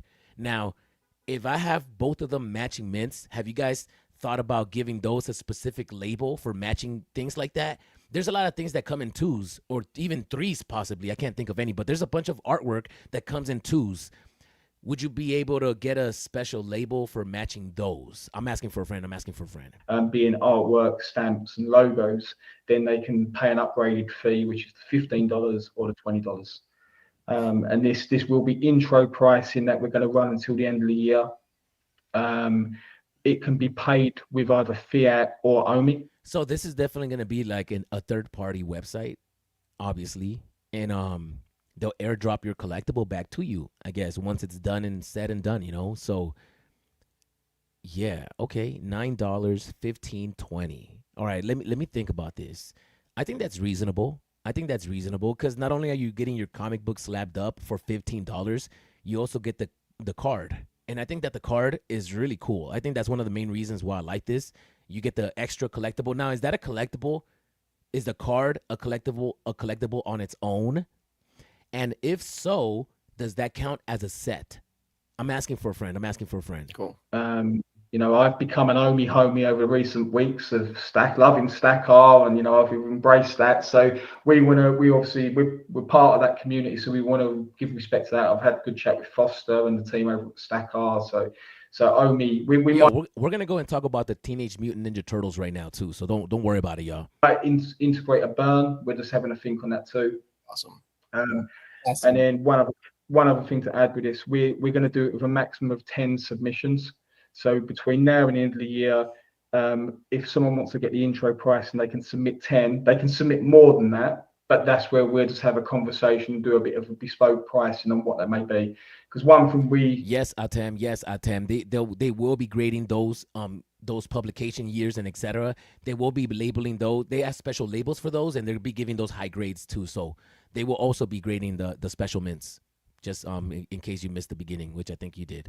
Can you submit one, or is there a minimum to place an order? There is no minimum orders, guys. You can go ahead and slab up as many comments as you'd like. Yeah, but wait till you see the artwork slabs. Oh, bro, I can't wait. As soon as the website becomes open, I'm going to do a live stream, and I'm going to go submit one live on the live. So that's going to be fun. I have 4 matching mints for the London Police. Ooh. Yo, imagine that. Imagine you get, because, there's people that collects, like, special mints, like my boy Guri, and he might have everything from that brand. Imagine there was a label where all your mints are from one brand. Nah, that'd be too much. That's awesome, because I have a 1-on-1 palindrome collection spanning about 5 different sets. 1 of 1, because edition sizes of same only allow for 1 palindrome. So VeVe confirmed these graded comics will be an NFT on VeVe. So VeVe confirmed these graded comics will be an NFT on VeVe. Yeah, they're gonna be a collectible. Like, is that what you mean, right, Atem? Did they? I have no idea. I don't think we're selfish in saying this. It'd probably be a bit unfair if we graded absolutely everything, all the growls, all the elite mints, all under intro price. And I think it needs to be a bit of fairness there. So we think 10 is a fair number to be able to take advantage of. Cool. Yeah, definitely. Yeah, that's awesome. And actually, somebody was asking earlier, Mr. V, do you guys grade sets as a whole to see if they're potentially one of ones? And say for my personal interest, I have what I believe is a unique set with both Thanos collectibles with the corresponding gauntlets. And everyone out there, just so you know, for physical collectibles, you can definitely get graded VHS tapes encapsulated in one, but they're individually graded. So I'm not sure. I'm curious to get your thoughts on that and how you if you would approach it that way. Is that something that you'd be interested in? Yeah, it's one of the things we'd mentioned about on our roadmap. Grading sets and collections is certainly something we see there's no limitations with doing that in digital. How we'll apportion the grade to it, because for example, it could be that if you take again a sequential 1, 2, 3, 4, depending if it's a 10,000 mint run or a 60,000 mint run, where you've got the 1, 2, 3, 4, the 1, 2, 3, 4, 5, it might not be both get a 10.0, if that makes sense. So I think we'd need to see how ways, if one was hitting a higher grade than the other, how would come to a conclusion in terms of a grade based upon a set or collection. But definitely got something in the works for that. That's awesome to hear. And I just see on there as well. It's not so. Atem commented, but there are special mints within bigger mints, like 11 and 939 includes 1939 question mark. Does that include adding the 1 at the end? The OG comics used to be 30 to 60,000 mints, so these special mints deserve higher grades, like 9.8, 9.9. California Comics responded with, we certainly have included edition numbers such as 11939 also. Atem, thumbs up. And then California Comics comes in with palindromes, binaries. The hell? Are they binary? Or are they he, she, angel years, month years, issue numbers, low and high mints, Easter egg? The list is long. A lot were airdropped as rewards. Okay. Let's get back into it. Not just comic stamps, logos, but also artwork that you're gonna be grading as well. And man, I just saw this today, and it looks amazing. Oh, cool. Oh, the back of that is epic. It's so awesome. That looks so impressive, guys. Wow. Yeah, but this is the set. This is all 1, 2, 3, 4. So this is cool. That's a collection in itself, I guess. Mm-hmm. Wow. 1885 representing the year. They went back to the future, and that is so awesome. That's so awesome. My neighbor just texted me, is like, yo, is that who's screaming over there? Like, I'm over here screaming. Oh wow. Oh well, it's all good, man. We're gonna spark it up. That's back to what I originally said about the hunt, right? I mean, to Mr. V's point, being able to curate a set maybe that's 5 pieces across, or you've got. Was that a special CGC label? Look at that. Being able to. Why is there like a moon in the back of that? Curate a set maybe that's 5 pieces across, or you've got the 5 variant covers of Fantastic Four, whatever number, and you've managed to. Imagine being able to build an app with your name on it. Okay. I'm gonna pay for YouTube right now, bro. Hey, we got $49 by Atem. We're definitely paying for YouTube right now. Just by thinking about it. Meet Base 44. I'm gonna do a it right complete now. AI creation. I'm gonna do it right now. Replicate each mint or close. Like I know I've seen Clever Jerk do this, right? Where he's got, this is 1, 2, 3, 4, 5, 6, 7, 8, 9. Like those types of things. Yeah, it would probably be harder to do in the physical world, but because of how these have been arranged in VeVe, this becomes really exciting for a lot of people. And to negate the work and effort that goes into something like that, that was certainly a big topic of conversation. Like we have to look at this long term because, boy, what a fun thing. If you now know that there's set grading and that type of sequential grading available, that's a really attractive incentive to continue the love of collecting on VeVe and these other platforms that allow you to do this. And so that for us was a really, really important part. And for sure, artwork is, these things just look so nice. Right? Amazing. They do look amazing. They do look amazing. Just on the artwork side, I was checking earlier, and you guys post made me aware of it, but I want to say, is it Drew Strozan? The guy that was the I know he did. I want to say he did Rambo. I'm trying to figure out how to pay for YouTube. I don't know how to do it. Like, how do you do it from the app? I'm trying to figure it out right now. 1 and 2 when I was looking. I don't know if he did Rambo 3. Future at some work too. Yeah, so he's done over 150 films. Absolute legend. I mean, probably some of the most iconic films of all time, and he created iconic posters of all time. Yeah, posters, but also used for the covers for VHS tapes. You know, Yeah. for like all the Indiana Jones films, all the Harry Potter, first Harry Potter film. It goes on and on and on. I mean, the guy's a legend. Yeah. Sorry, go ahead. He did. I want to say Goonies was one. I think he did the Don't Tell Mum the Babysitter's Dead. I believe so. Yeah, that's awesome. I see. There was so many that again, just like for me as putting my collector hat on, these are the things that I want to see VeVe incorporate more of. Like I absolutely love the Back to the Future artworks, the Star Wars artworks, but yeah, just to obviously give a nod to that guy. Like I didn't even know it was him until you guys said it. But what an absolute legend! Yeah, absolutely. Yeah, that's really cool that you brought that up. And I was curious. I noticed that there's some type of customization. One of the assets, do you want to dive into that a little bit? I love your segue, Sean. You're a master at this, aren't you? Yeah, here we go.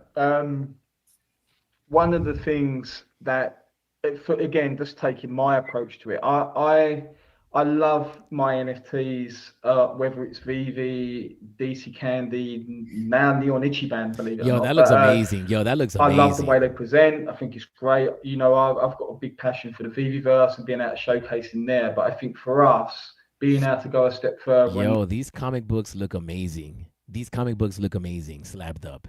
Like, I can't wait to get my Lethal Protector slabbed up. I don't have a good mint number, but I don't care. I want oh my goodness. I can't wait for my giant size X-Men, bro. I'm going to show that off every day of the week. Once I get my comic book slabbed up, I'm going to build a VeVeverse space just for my slabbed comic. It's over. Not only grade them, but actually then be able to customize in some fashion, I think is a big deal. Look at the back of that. That looks so cool. That looks amazing. So even though this is just part of our roadmap for now, and these are some basic examples. Wow. The beauty of a lot of these digital comics where they don't have a back. Some of these digital comics don't have a back? Oh, I didn't realize that. Allows us to utilize that space and put something on that's really custom made. It could be from an IP, an artist. It could be from the user itself who wants their own logo or signature on there. Mm-hmm. It's the possibilities are endless.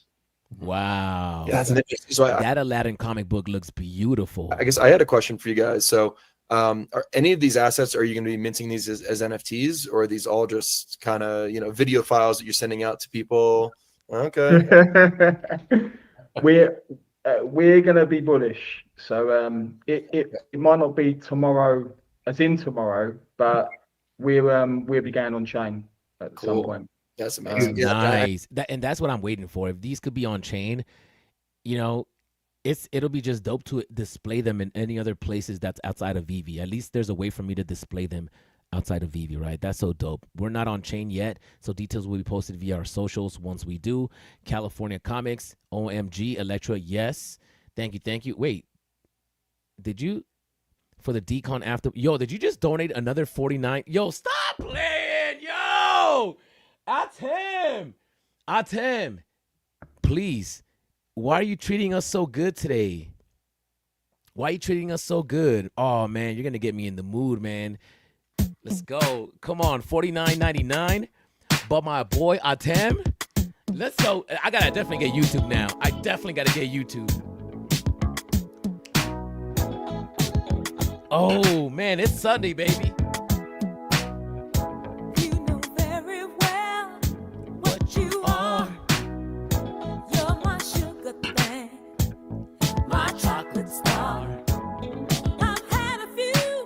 But not that many. But you're the only love that gives me good and plenty. Juicy.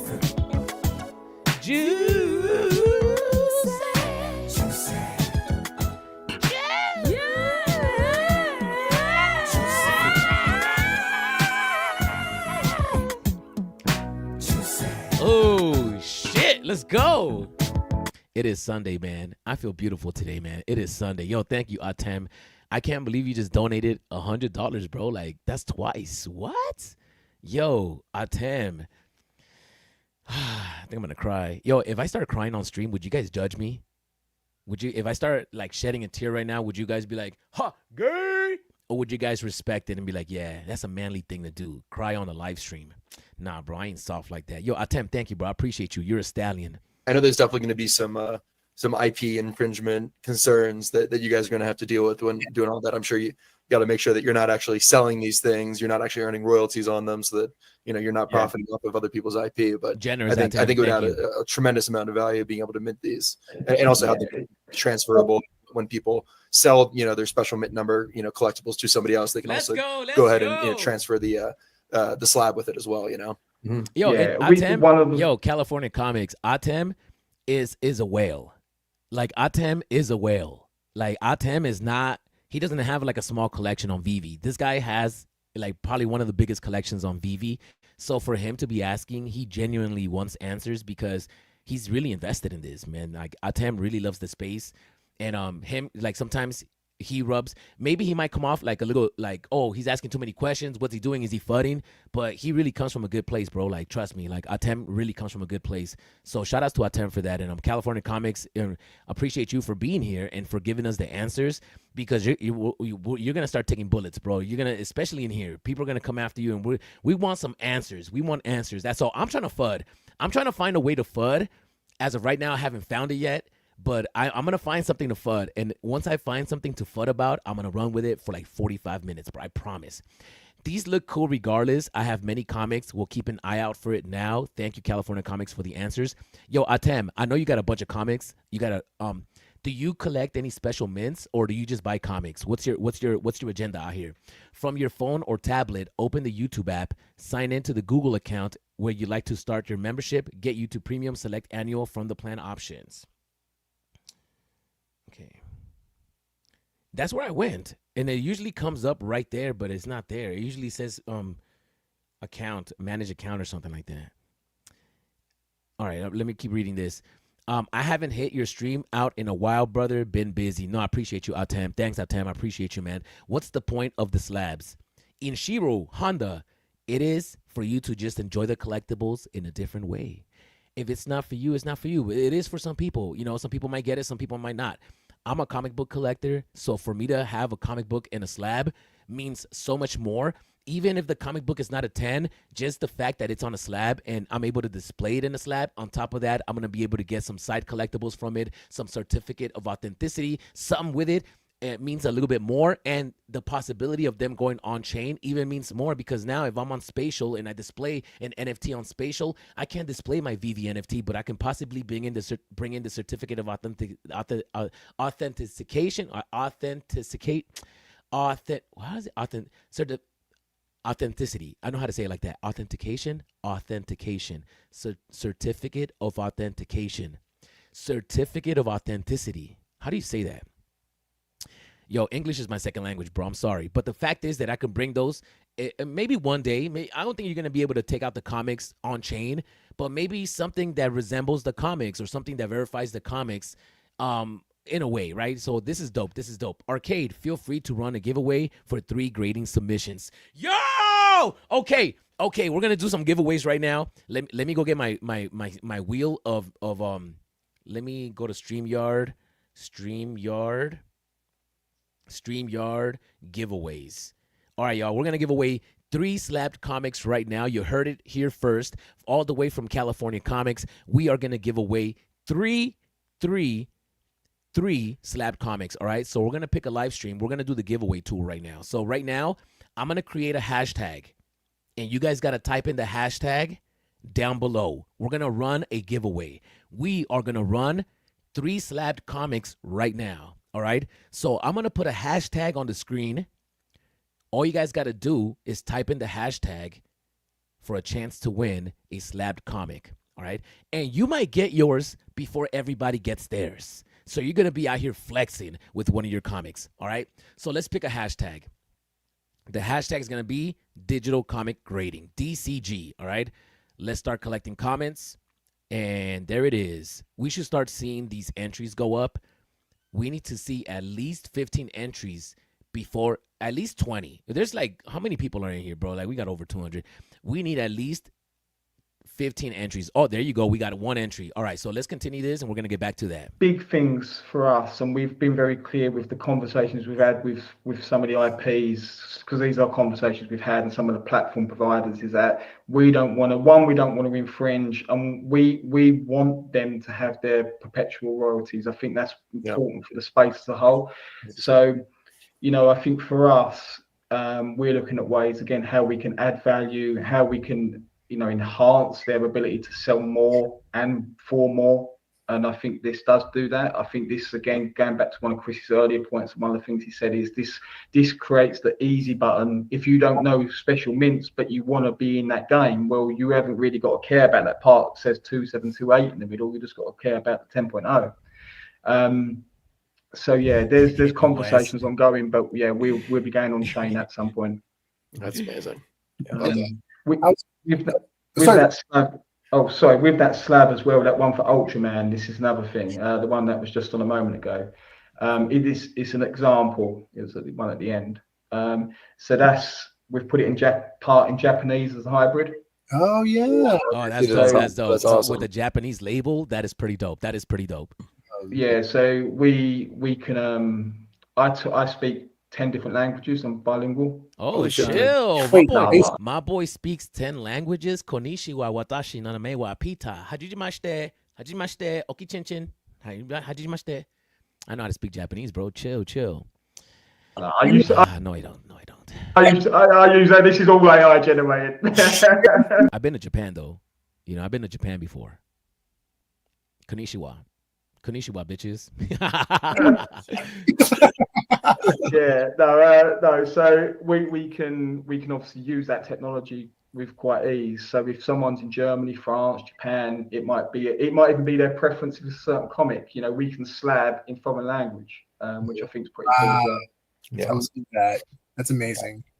We're a global marketplace, right? So that's really cool. Yeah, real quick, Sean, I just want to shout out Weisman. What's up, man? Appreciate you reposting the stream. So Atem is saying, I just spent like $2K at New York Comic Con for CGC submissions. LOL. If this picks up, they definitely will have a client out of me. I don't own any 10, sadly, but we'll try to snipe mints again going forward. You see, this might change the game out here. 35 should be circa 50 gems, $50. Appreciate all you do, Arcade, and please FUD away. I'm trying to FUD California comics. I'm trying.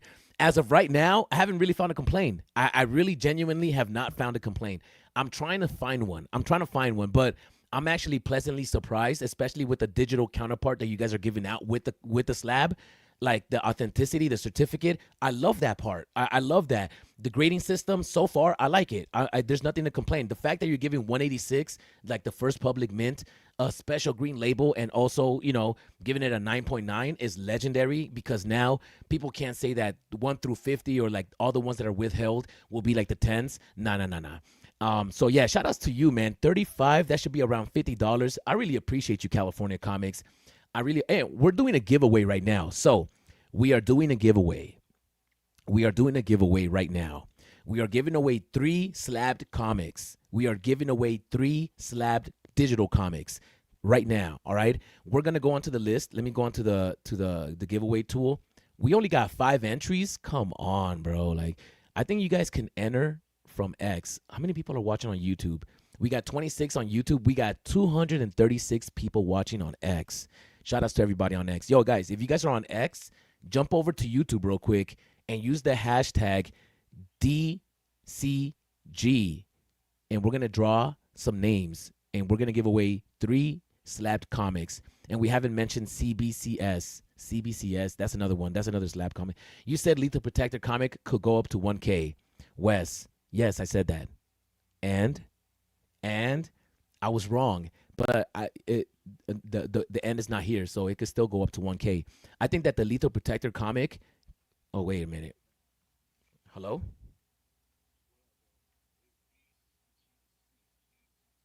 DGC. Oh, shit. Okay, DGC. All right, thank you. You see, y'all, we have a team here. We have a team, and we're going to redo this. We're going to redo this. We're going to redo this. It's DGC. All right, we're going to redo this. We're going to redo it. We're going to redo it. DGC. Do a live stream. The hashtag DGC. DGC. And if you've already done it, then see, the entry's already there. So if you already do it, you're going to have to do it again. There's already 12 entries. DGC. Everybody. Hashtag DGC if you guys want to win a slabbed comic. Wes, why are you calling me out, Wes? Come on, bro. Like, I thought we were cool. I thought we were homies. Why are you calling me out like that? Please don't call me out, man. Please don't call me out.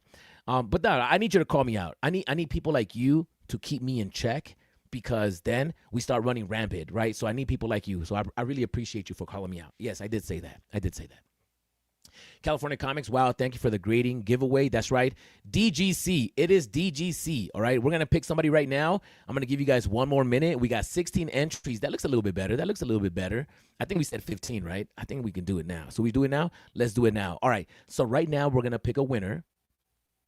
We're going to pick a winner. We're going to pick two winners right now. We're going to pick two winners right now. We're going to save one for like another 10 minutes. We'll do another hashtag. So let's do one right now. Are you guys ready? I'm ready. Let's go pick a winner, man. Who's going to win the graded comic? Who is going to win the graded comic? Who is going to win the graded? If it's Atem, that's going to be crazy.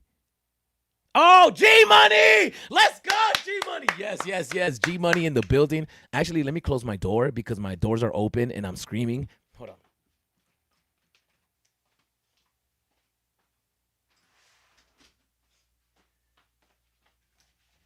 All right, I can scream now. I can scream now. Yo, G-Money! Congratulations to G-Money. G-Money. Oh, wait. Oh, yeah, you guys can see it. Come on, make some noise, make some noise. All right, G-Money, you just won a graded comic book, a digital graded comic book. You just won a digital graded comic book. And maybe we should do a giveaway on X. All right, maybe we should do a giveaway on X. Or maybe I should do it on X, right? Because there's a lot of people watching on X. So is there any way that I can give away one on X? Not too sure. But yo, G-Money, please reach out to California Comics right now. Like right now. Let's go pick another one. Let's go pick another winner, y'all. Let's go pick another winner. Draw again. Let's do it. One more. Let's do one more. And then we're going to do another one on X. Wes, Under the Sun, Atem. Imagine this, Atem. Kryptoni's in the building. Oh, the biggest bro! The biggest bro won a comic book. Ew, that's right. Oh, man, congratulations to the biggest bro. Make some noise. Should we do another one right now? No, we're only doing three. So shout outs to you guys. And should we just do it right now? All right, let's wait until this is over.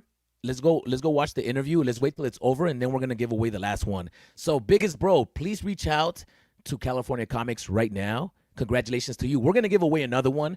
And I got a feeling that you guys are going to get yours in the next few weeks. That's what I'm thinking, because I'm getting mine Tuesday. I don't know. Maybe that's a Christmas gift for me. Not too sure. But let me know, man. Let me know. Those chasers, then that's going to qualify for bonus points, etc. All right, let's go back. I've got something called GCP, so grading card points. So you could say similar to MCP, but basically we're going to have it gamified, where if you grade an item and it gets 8.5, that will qualify you for 8.5 points. Oh. So it'll be a cumulative, and we're going to have bonus features inbuilt. So if you're that's cool. There's going to be like a leaderboard on the DGC website. So if you grade a comic, that's the points you get. If you get a 5.0, do you get 5 points? Does it work like that? I mean, imagine all those people that got them high grade comics. Yo, you're going to get a lot of points. And I wonder what the it's dope, because they can, this is going to be fun. I think this is going to be fun. I'm very excited. I'm trying to FUD it. But I can't. Like, it's really hard to FUD something. I expected this from CGC. And I was talking about this in a live stream like a month or 2 months ago. I was like, or maybe last year. I think I've been talking about this for a year, where I'm like, yo, why doesn't CGC come in and start slapping up digital comics? I mean, they already have a relationship with VeVe. How is it that, and that's what California Comics was talking about. He was like, yo, we got to do this shit now, because anybody could just jump into this space and release it. I think 2 weeks ago or a week ago, when Addiction Comics released that slabbed comic, that was like the trigger point. I was like, oh shit, we got to do this now. So the fact that they jumped it and we're the first ones to do it at this level it's really hard for me to FUD it. It's really hard for me to FUD it. I'm trying to find a FUD. I'm trying to find a way to FUD it, but I can't. As of right now, everything looks legit. The quality looks good. The grading system sounds good. I mean, they're going through special mints, possibly doing sets in the future. There's like on-chain possibilities. There's like, it's just, and they look beautiful. And it's a slabbed comic book. Like, that's the first of its, like, we've been wanting to have digital slabs. I've been talking about digitally slabbing my comic books for so long, and now it's here. And I'm super excited because my giant size X-Men 222 is going to be graded by Tuesday. I'm sorry, y'all. I'm sorry. I'm sorry. One item across multiple of the collecting categories. Yo, are 222s special mints and like 444s and 666 and 888s? California Comics. I don't know if you're still in here. Are those special mints? Let me know. Are those special mints, or are those just considered anything? Like, let me know. You're going for those chasers, then that's going to qualify for bonus points, etc. So we've got a formula locked in as of today. We'll be launching that within the coming weeks. And then the idea will be we'll be able to utilize that to do giveaways, which could be not only graded items, but also OMI. Mm-hmm. And Chris and I have not really spoke too much just yet, but some of the revenues that we will be making over these coming months, if there is any revenues to be made, that'll be going back out largely in giveaways anyway. Mm-hmm. Love that. Wow, that's awesome. That's one thing that we've got really excited with it, but we want to focus on making sure that the base product is in place at the moment. But having our own line of NFTs, it could just be more logo based. Wow. So gold and silver logo, that sort of thing, where we'll be giving that very exclusive based upon our early adoption. Because I think what's massive for Chris and I and the guys in the team is that we want to reward the people that are here with us from the very start, and then also the people that are actually collecting and got that passion. So we're going to have a reward system being built that will really be telling for those individuals as well. Awesome. That's super exciting. I love that. One of the points, I think the jackpot was someone submitting 1,000 submissions and getting like 20,000 points or something like that. If someone submits 1,000, I'll fly over and shake their hand if we get. Yeah, seriously. It's ambitious. That's great. I've probably got 1,000 I could get in there graded too, but we made the call. We're excluded, unfortunately, because I was tempted to give it a go, but yeah. There's work involved. Like try and pick your top 10. It's not easy. Yeah, that's cool. Especially if you have more than 10. That's cool. That's cool.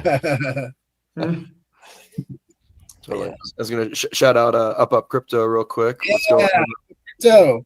And he's great at promoting for us. But yeah, go buy some collect token. We'd appreciate the support. So Comics and Crypto has their own tokens. The collect token is that why they're saying that on the live stream? More to be announced, but hopefully we have some kind of utility at some point with DGC in the future as well around the collect token. So yeah, we'll be ironing out the details and let you guys know. We are going to talk about the Teenage Mutant Ninja Turtles right now. We are going to talk about, this is almost over.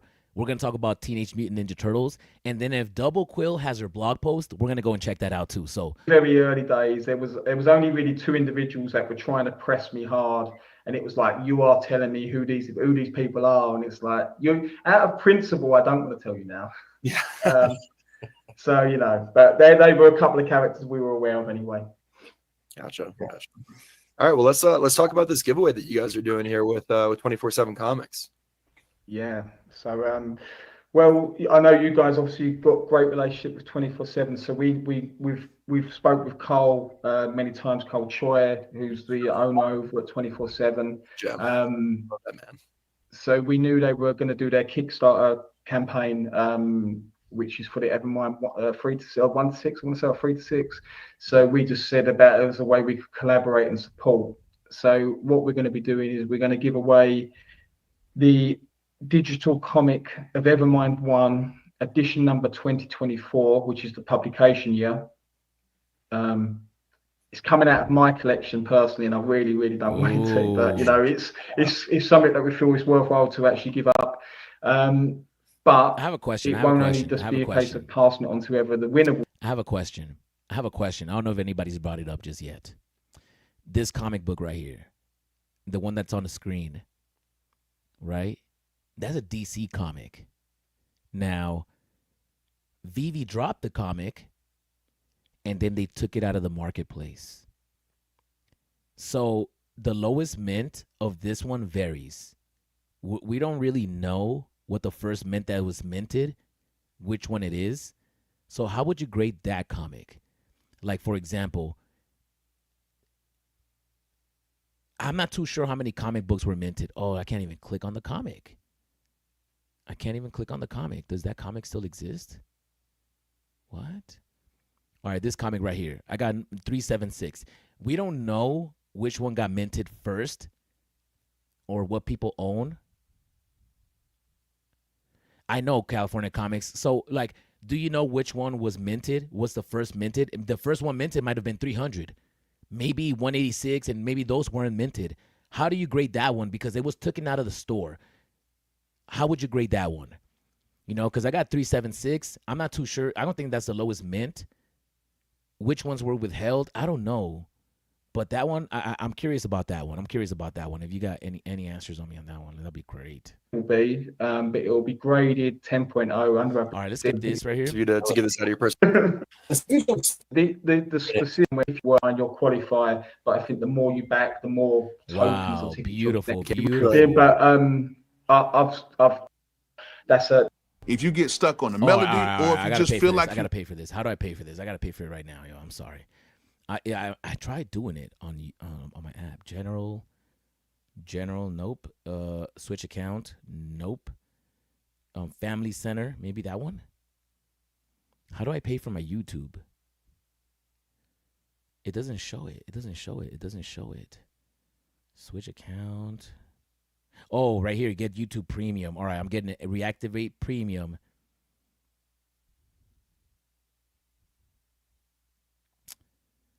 Oh, it's $18.99 a month. That is crazy. Premium Lite, most videos ad-free. I don't get background or downloads. I wonder if I pay for that now. Background played ad-free YouTube. Oh, they all get ad-free. I'm going to do that one. Individual. All right, we're doing it. We're activating $18.99 a month, yo. That is crazy. $18.99 a month. That is nuts. All right, now that I just paid for it, let me refresh this. It was all set. All right, so we shouldn't have no more commercials, y'all. Let me can't get a song one. started. Outputs co-producer. We're in the game. That's a very big. No more commercials, y'all. Make some noise. No more commercials. Amazing stuff. Added kicker and bonus to this sponsorship. Awesome. Yeah. Lots of fun. Well, I think now would be a good time to get this giveaway. What do you guys think? Oh, we're gonna do a giveaway too. The winner will receive a complimentary graded collectible. Is that correct? Yeah, that's right. So are we saying a submission service so they can get in touch, have one done on the house? Yeah, there you go. In the way it's going to work, He's running their Mason bot software. Second and third, was that and comics and crypto. We're really excited. All right, y'all, let's do another giveaway right now. We're going to do another giveaway in the chats. We are going to give away one graded digital collectible to anybody in the chats. We are going to do it right now. All right, so this is going to be easy, man. Let me pull up the giveaway tool. Let me go back. Let me choose a live stream. Boom. And the hashtag will be X-Men. That's the hashtag, X-Men. All right? The hashtag is X-Men.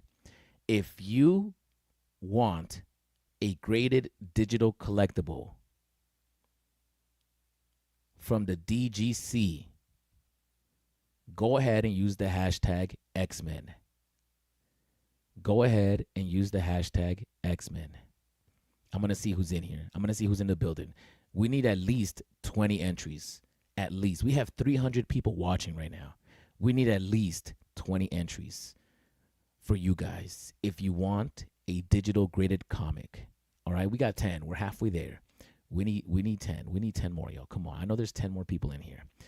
even if you don't want it, actually, if you don't want it, don't even bother. So that way people have more of a chance of winning. But go ahead and use the hashtag X-Men, because you know me, bro. It's all about the X-Men. So what about Spider-Man? I don't care about Spider-Man. I'm sorry. I care more about Lethal Protector than I do Spider-Man. All right, so hashtag X-Men in the comments down below. We're going to give it a few more minutes.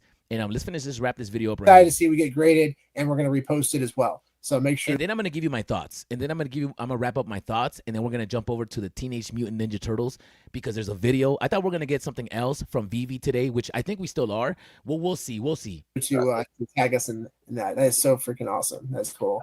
Very fun.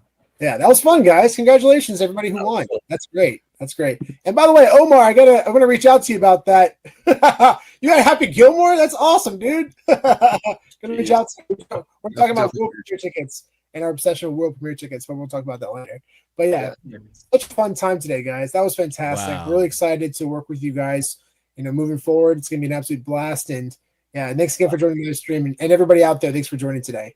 That's right. That's right. That's right. All right. So we're going to give away a digital graded comic in the chats. There's only 12 of you guys. It's okay, man. It's okay. It's okay. We're going to draw it right now, man. Who's going to be the winner? Who's going to be the winner? Who's going to be the winner?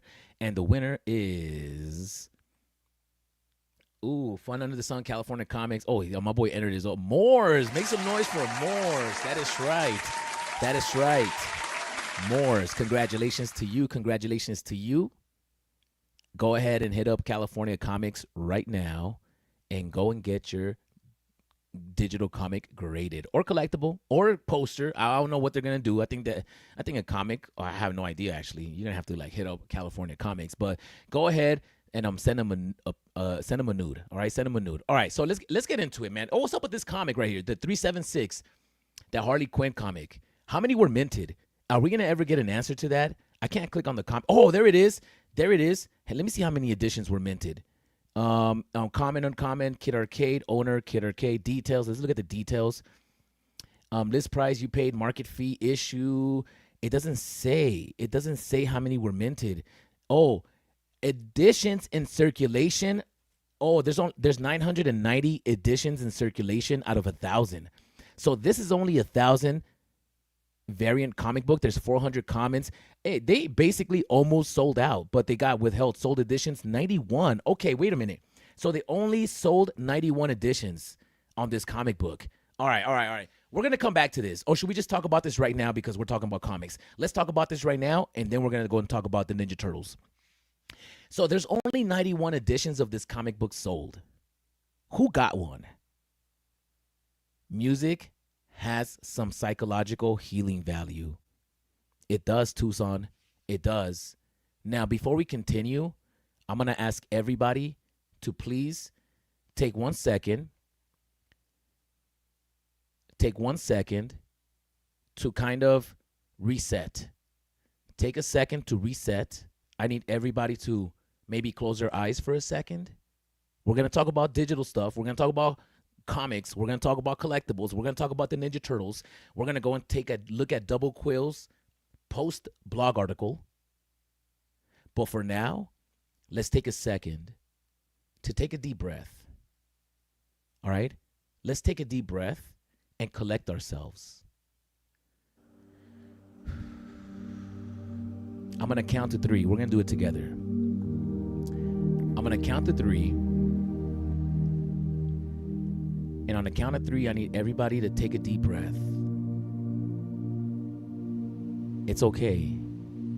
If you're driving, don't worry about this. But if you're sitting at home in your underwear, eating pizza leftovers, let's take a second, man. And let's take a deep breath. On the count of 3. 1, 2, 3.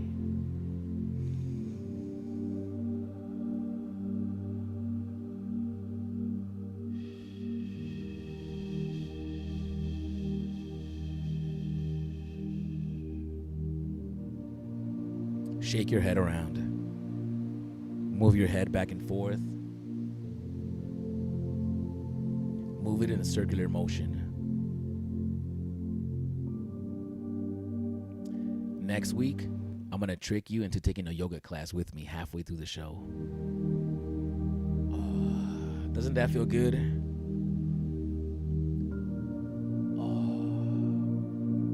That feels great. That feels great. That feels great. That feels great. That feels great. All right.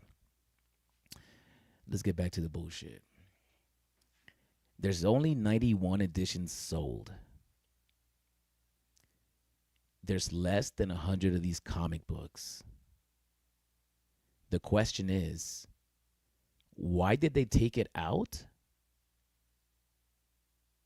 And why didn't anybody say anything about it?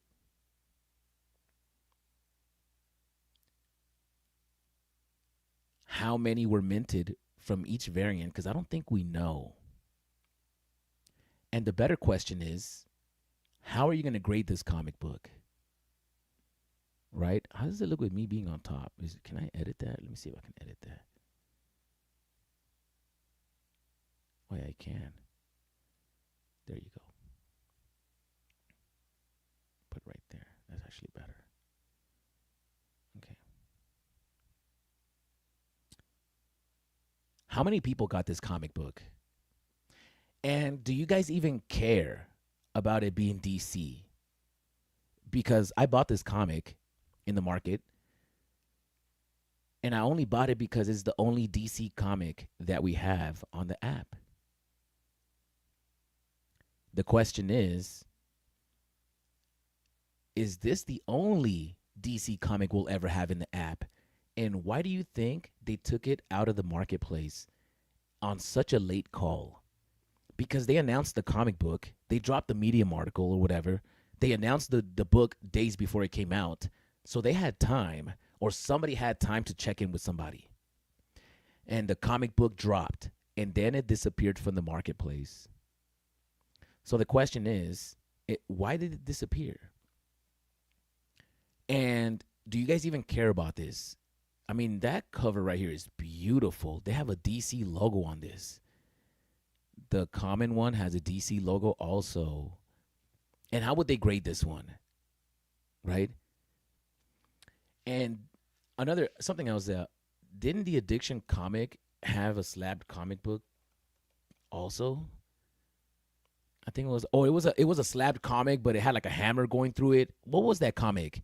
Does anybody know what comic book that is? It was a comic book. It was graded, but it had a hammer or something going through it. It's something like that. I ended up buying it and I sold it. Yeah, I got too excited one day and I was like, oh shit, the first slabbed comic. I bought it and then I got rid of it. But it was a comic and it had like a hammer going through it. What comic book is that? Not too sure. All right, let's go and talk about the Ninja Turtles, bro. Let's get down to the nitty gritty. Shout outs to everybody that's in the building, bro. If you guys are watching this right now, if you guys are on YouTube, can you guys like the video, subscribe to the channel? Don't even subscribe, just like the video. And if you guys are watching on X, can you guys just repost it? You guys can take it off once we're done with the live stream, but repost the live stream right now, all right? Let's get into it. So a few days ago, we're getting into the Ninja Turtles. A few days ago, we got a Ninja Turtle announcement. Before we do that, though, let me go on X. And let me see if Double Quill has posted her blog article. No, she hasn't posted just yet. Okay, we're still waiting on her. All right. Where was I? Am I here? Where am I? Oh, yeah, I am right there. All right, let's go on to, I actually reposted this a few days ago. What was this? We got this. Right, by chatting with Dad, a quick founders update on Sunday to share some extra team meal. Oh yeah, that's right. Are they gonna jump on live Sunday? I hope they do. I hope they jump on live right now. All right, let's go take a look at this Ninja Turtles Medium articles, bro. Let's go and take a look at this. Let me see what they got going on over here. Let's watch the video first. Let's not get too excited. Everybody grab your popcorn, grab something to drink. The Ninja Turtles are coming to VeVe. So no more DC. That sounds very good for my bags. Yeah, I have no idea Yo, sorry about me not keeping. Music has some psychological healing value. Most musicians simply work for the mafia. It's like that in all cultures. Been like that for at least 100 years. Yeah, it is. Tucson, seen some videos lately of devices that turn the electrical signals from plants into sound, make beautiful music. That is true, Duck and Cover. Is that Instagram account, right? At least half the restaurants out there are cover stories. The Secret Life of Plants. Great book, old school. Damn, I needed that. Thanks, kid. No, I appreciate you, Chris Severs. Yo, shout outs to you and shout outs to the DGC. Around 38 comments, 36 uncomments. Oh, really? Under the sun, 38 comments? That is wild. That is wild. I did not know it was that. Let me see. Let me go back to my collection. So 38 comments were minted. That is crazy. So then if I got mint number 3 something, like 3,000. No, it's not 3,000. What mint number do I have? Let me see. 376. I might have one of the lowest mints, right? Maybe. Is there any way that you can tell what was the lowest mint and the highest mint that were minted? Can we see the mint numbers that were minted? Is there any way to find out? Does anybody know how to do that? Yo, I'm gonna put out an invitation right here.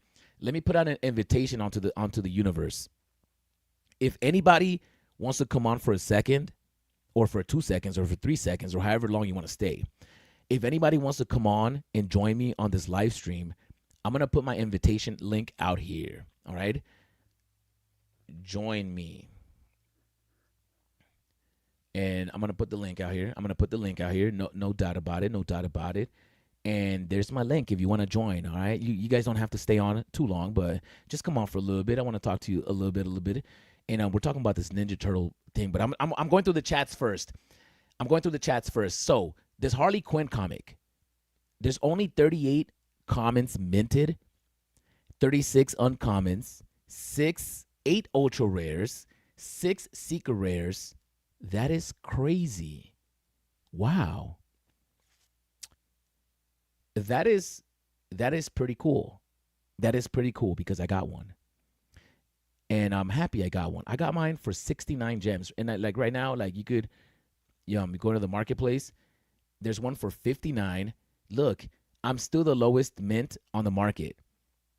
I haven't seen a lower mint than that. And I got this from Hinano for 69. Hinano, I think you messed up selling me this, bro. I think you have a lower mint, actually. I think Hinano has a lower mint than 376. He wouldn't be selling his lowest mint if he was trying to get rid of it. But as of right now, that 376 is the lowest mint. I wonder what the lowest mint of this comic book is. If anybody knows how to find that out. I don't know if you can find that out through Stacker. But yeah. All right, let's get into this Ninja Turtle trailer. Because VeVe no longer has DC IP. So you don't think it's coming back. You don't think that comic book is coming back, right? And the people who do have DC IP are heading to bankruptcy. Are you allowed to sell it if you have it? Yeah, it's in the marketplace right now. Pinnacle Marketplace is open. Can VeVe still make profits? I'm pretty sure you can. I mean, it's just like anything else. You got to get lucky. Like if you land a good mint number or you land something that people want, there's money to be made. I mean, not everybody's going to make money. So no more DC. That sounds very good for my bags. Cold Dust Sack #1 Impelled Edition. VeVe Gold. Thank you. That is right. The Cold Dust Sack comic. Hey, Kid Arcade, what was the announcement you were waiting on you spoke about at the beginning? I had an announcement. I probably did have an announcement. I forgot. I don't know. I forgot. Is a second as a unit of measurement based on the heartbeat? Is a second as a unit of measurement based on the heartbeat? Possibly. I'm not too sure. No, the second as a unit is measured of measurement is not based on the heartbeat. The second is defined based on the vibrations of a cesium atom. Okay. Lowest 29, highest 986. Oh, shit. No way, California Comics. So the lowest edition for that Harley Quinn comic, the lowest edition is 29. And the highest edition is 986. Okay. I got 316 or whatever the mint number is. I got 3 something. So I'm in the middle or something. But then again, it's like, how many between 29? Like, I wish there was a way for us to look at all the mint numbers that are available in circulation. Like, I want to see, okay, if it's 36 commons minted, then I want to see all the mint numbers that are in circulation, right? And is the point system based on those numbers? California Comics. If the lowest edition is 29 that was minted, does that one get a 9.9 green label? Let me know. If the lowest edition is 29, does that one get the highest rating? The lowest edition, which is 29. And, right? All right, this is going to be a weird one right there on Stacker. Specifically, since 1967, the International System of Units has defined 1 second as the duration of 9 million, wow, that's crazy, periods of the radiation corresponding to the transition between the two hyperfine levels of the ground state of the cesium-133 atom. I can't decide study biology or electrical engineering. Things are getting interesting. VeVe still minted the number 1 to 10 that are currently non-public. Okay, so VeVe minted 1 through 10, and then 29 is the first available mint that was minted. So does that one get the highest mint, or you still got to go from 11, 12, 13, even though nobody has those? Okay, I'm just asking for a friend. All right, so enough about this. Let's get into the Teenage Mutant Ninja Turtles, y'all. Let's get into it. Teenage Mutant Ninja Turtles. Teenage Mutant Ninja Turtles. Teenage Mutant Ninja Turtles. Yours in a hot shell.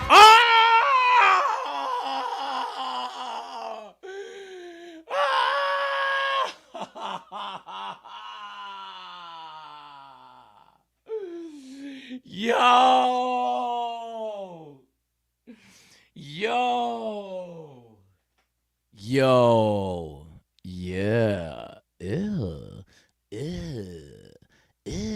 brother, brother, oh,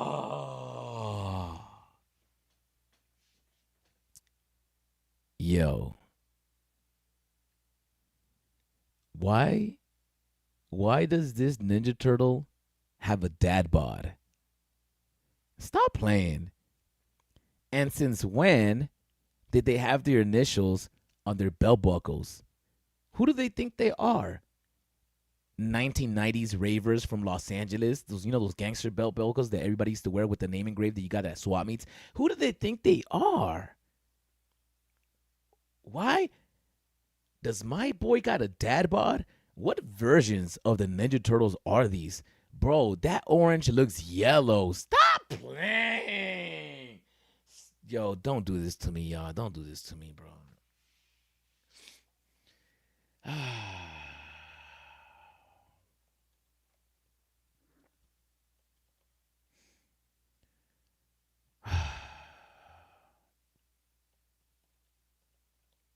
Yo, I can't believe this shit, bro.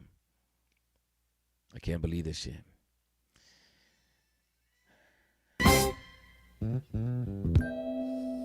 Time on my hand. This Ninja Turtle looks like he got a dad bod. I ain't got no plans. No. Am I gonna go for the drop? I don't know. And the sound of the rain. The sound of the buy now button. Window pane is slowly. My boy had too much pizza. It's saying, boy, I'm going down. The prices? Nah. I'm going down. The pizza went down. Cause you're not around. Baby, my whole world's upside down. sleep don't come easy. Boy, please believe me. They're playing with us, y'all. They're playing with us. They're playing with y'all. All right. All right.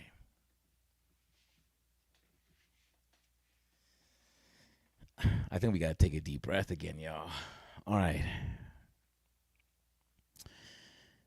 That's not even red. That's magenta. Man, y'all got to stop playing. What's wrong with my boy's chest? You know what? I might be wrong. Before I say anything, let me go do some research real quick. Let me go and look at Teenage Mutant Ninja Turtles toys. Top. All right. Let me do something real quick. Before I start judging. All right? Before I start judging. Does he have his name on his belt? Oh, he does. Here's an entire minute of Leonardo, the leader in blue.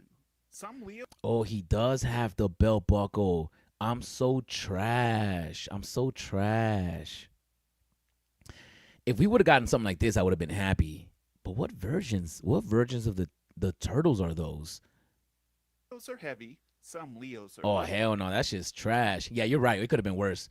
Some Leos have glow. Some are ready to fight. These two Leos prove they can legally At least they didn't give us a Ninja Turtles Mighty. That would have been crazy, right? drive. And for samurais, I think I've got 4, maybe 5. All right, let me go back. I need to see, like, opening Ninja Turtle. It's definitely not from the 90s. Well, no, actually, I'm pizza delivery. Yo, we need to get him, as a collectible. That'll be fresh. Lay down! Oh, shit. My boy got the kick. Let me see. Best. And they're not plastic. No, not those. Teenage Mutant Inspired Toy Collection Tour. I don't know. 19 remastered pack. What turtles are those? Paramount. It was a Paramount because that's a licensor. Teenage Mutant Paramount. Let me see if there's maybe an animated. Is that it right here? No, that's not it. Yo, we should have gotten these right here, yo. Like, yo, if they would have dropped these, that would have been crazy. All right, let me go back to it. I'm hating right now. Let me get back to the video. Yo, right off the bat, I'm gonna have to grow onto these. Just by looking at them, the proportions are wrong. My boy got thighs. Yo, why does he have thighs like that? I wonder if these Ninja Turtles got ass. Nah, they got booty. Look at them thick legs, man. Boy, that shit look like a tree trunk. Yo, why is his chest like that? All right, you know what? I'm hating. Let me go back to the beginning of the video. Let me not hate. They should have given us these turtles, like cartoon variants, like kind of like the X-Men, right? Something like this would have been fresh, more cartoony. Like they gave it to us like Pixar style. Like, nah, we need them more cartoony. All right, let me look at this. Let me judge this. You got the ooze on the floor. Okay, we got the fish tank. We got the ooze. We got the orange city cone, New York City. We got the pipes. We got the brick wall. We got the pizza. I'm not mad at this. Let me listen to the song real quick. Let me compare it to the OG one real quick. Let me see Teenage Mutant Ninja Turtles theme song. I'm going to compare it right now to the original one.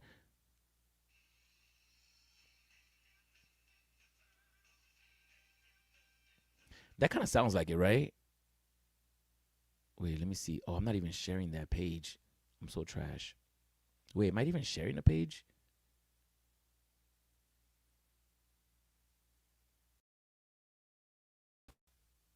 Huh.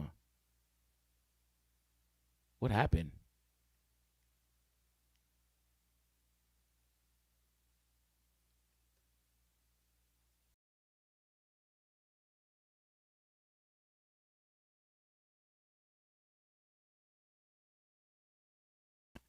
All right, I'm back. I think I'm back.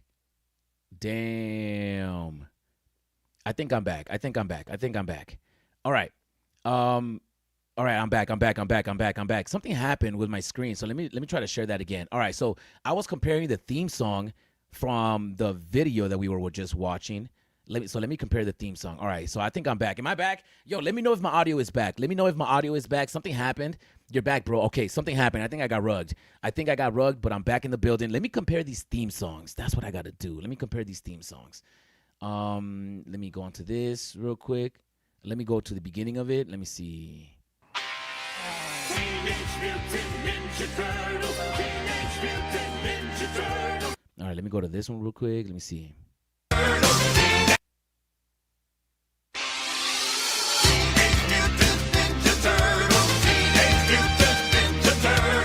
Yo, that is the official one from the 80s intro. That is official. Did that say Heroes in a Half Shell? What does this one say? I think it says Turtles in a Half Shell, right? Heroes in a half Wait, what the hell? I thought it was turtles in a half shell. Did it always say heroes? Heroes in a half shell, turtle power. Maybe I was just a kid and like, oblivious to what was happening, but didn't that say turtles in a half shell? I thought that said turtles in a half shell. Diorama is a bit dodgy. We're gonna find out right now. Let me take a look at this. All right, let me see that. I mean, it looks better like this. The thing is that it's really hard to judge it just by looking at the post like this. It's really hard to judge it. You really got to go in there and view it in 3D. You really got to go in there and view it in 3D. It's really hard to look at this and be like, oh, this is going to be good or bad. You got to view it in 3D. And that's why I think, has VeVe posted anything on their YouTube? I don't think they've posted anything on their YouTube. All right, let's continue this. Yo! Are we going to get, coming 2026, we're getting the van. We are getting the van, the party wagon. Let me go and look at the party wagon real quick. Oh, chill. Hold on. Hello. Hey. Yeah, I am. I'll call you as soon as I'm done. Okay, cool. We're getting the party wagon. We are getting the party wagon. Let me go and take a look at the party wagon, man. Let me go find out. Let me go find out what this thing's gonna look like. The party wagon. Wow, party wagon. Teenage Mutant Ninja Turtles. Let me see. Oh yeah, bro. Like we need this. Yeah. You know what'll be crazy though? What'll be crazy is if they give us the box. Like this is 2025, 2026. Can we get the box of the collectible? I don't want to just get the collectible. I want to get the box. You think I want to just get the collectible? No, I would pay extra to get the box. Come on. Like, let me get the box. Like, the Ninja Turtle boxes of their toys are always legendary. There's no way I love this right here. Let me look through this. The re-release 2021 Ninja Turtles fresh. Party Bebop and Rocksteady. We need to get those guys. Wagon. Put it together. Check it out. I do have the original Party Wagon from the 80s. Wow. Let's go. The Party Wagon is coming, y'all. The only thing that would make this more legendary is if the thing was drivable. If you can drive this thing around, and for that matter, VeVe, if you're watching this, we don't want vehicles anymore unless they're drivable. Don't give us a static party wagon. Make that shit drivable. There's a few vehicles that are not drivable. The Coca-Cola truck. You know how legendary it would be if you can drive around the Coca-Cola truck? That'll be fun. If you give us the Terminator 18-wheeler, that shit needs to be drivable. If you give us a Batmobile, that shit needs to be drivable. If you give us Mr. T's van, that shit needs to be drivable. If you give us a Cybertruck, that shit needs to be drivable. If we get the party wagon, that shit needs to be drivable. The turtle blimp. No way. Nah. We're getting the turtle blimp? Yo. Oh my God. Okay. The turtle blimp needs to be drivable. That shit needs to be drivable. I can't believe we're getting the turtle blimp. What? Like, hold on. You can kind of compare them. Great box here with all the figures. Yeah, bro, the boxes was like the best part. Like, especially toys from the 80s. Like, give us the boxes.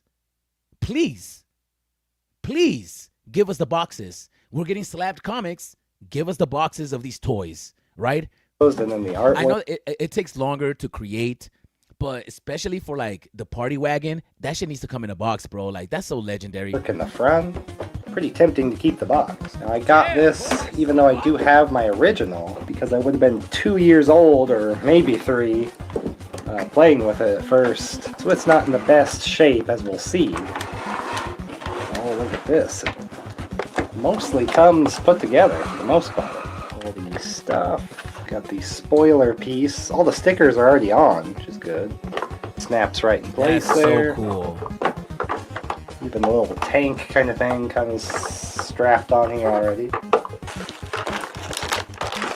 This was always my favorite piece as a kid. Oh my god, yo, this is so cool. Look, there's a real version of it. Look, Welcome back to the MCU. I'm Marius, and this is my cinematic universe. And then today we're here with my friend Jason Ibarra. Hey Marius, how you doing? Been a while. I know, it's been a long time. And you've had this turtle man for a long time. I have.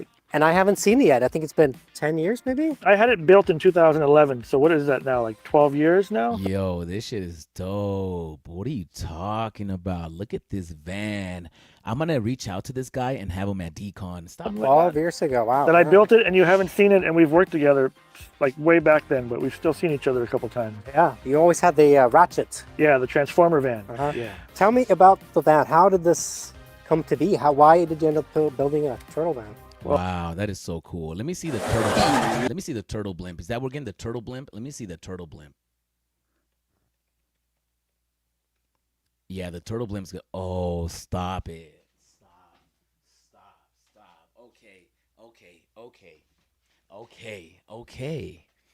Okay, y'all. Okay. Okay.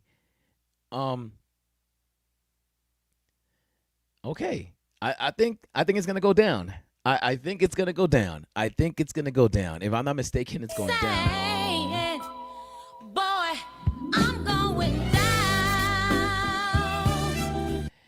It's going down, y'all. It's going down. It's going down. We're getting the turtle blimp. Nah, yo, stop it. There's a few variants. Oh, there's a few variants. What is that? Come on, guys. We're getting the turtle blimp. Yo, 2026 is gonna be the retro year. I think that 2026 is gonna be retro. He's gonna get Terminator. We're gonna get the Ninja Turtles. This is fresh. To get the blimp, I'm excited about this. Like for real. If I'm excited about any vehicle, I'm excited about the blimp. I don't care about the Star Wars, the fighter ships and all that shit. Man, who cares, bro? The Ninja Turtles is where it's at. I'm sorry. Does this thing actually work? Just watch. Yo! Welcome back to Retro Wednesday at the Type You're here. This is Mike. Today I want to talk to you about the vintage Turtles blimp. Now this is something that is still a little bit foreign to me. I did some research to learn about this thing, and evidently I should have done a little bit more, but I'm going to talk about this one. Now this is not the one that they're put in Walmart at 2021, 2022 for $40. That's not that. Yo, we better not get the Walmart blimp. We better get the vintage blimp. Like, for example, like all these things on the side of the blimp, these shits better not be 3D. I want these to be printed onto the balloon as if it was the 80s toy. I don't want these things to be sticking out in in a three-dimensional form. I want these to be 2D as a digital collectible, just like the blimp. That one. This is the actual vintage one from the late 80s, early 90s. We're going to talk about this. I'm going to show you all the features, and I'm going to show you that you can actually fit your NECA figures on there. No problem. Talk about this and more coming up. Okay, let's talk about it.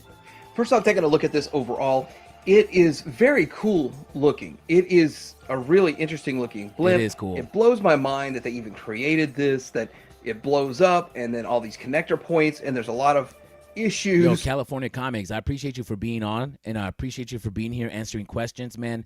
Thank you for your time. Also, thanks, RK. I appreciate you, but don't forget to like the stream, y'all. If you guys are watching right now, please like the video. Even if you're not liking the video, like the video. And if you're watching on X, repost the live stream. Just one quick little time. I wonder if Double Quill posted her blog post.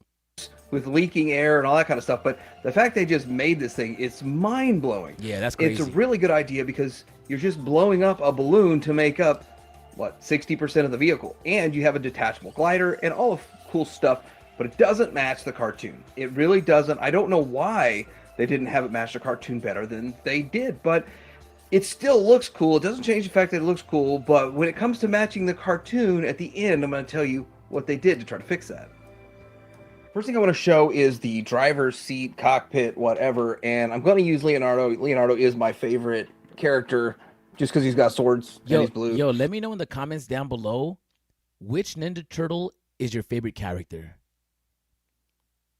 Let me know in the comments down below what Ninja Turtle is your favorite character. I'm actually going to do a poll real quick, and I'm going to find out. 50% of you guys out of 29 votes are excited about the slab comics. 45% of you guys are not. That is a crazy stat. That is a crazy stat. Favorite Teenage Mutant Ninja Turtle? Michelangelo. Mikey. I'm going to say Mikey. Leo. Raphael. And Donatello. All right, I started a poll. Let me know in the comments. Let me know in the poll which one is your favorite Ninja Turtle. I have to know. I have to know. I have to know. Let me go back to the video. How do I get it? Oh, wait. But he can kind of fit in there. There's no seatbelt to hold him in place, and really nothing to just hold on to specifically. It was there the is 80s. It was sort the of a handle 80s. down here, and this, although this rotates and You know what would be cool if the collectible came with a poster like that. You know how cool that would be if the collectible drop and it came with a poster that you can hang behind the blimp. That would be it. That would be ill. That'd be ill, right? Like that would be ill. If we went for the collectible and it came with a poster like that, that would be legendary. So shout outs if they did that. Shout outs to them. looks kind of cool. Looks like he's operating. He's not interacting with it. He doesn't touch it. Let me actually screenshot this and tag VeVe onto this. If at some point I'm gonna do it right now actually, Or anything like that. So let's go ahead and put the NECA one back on there.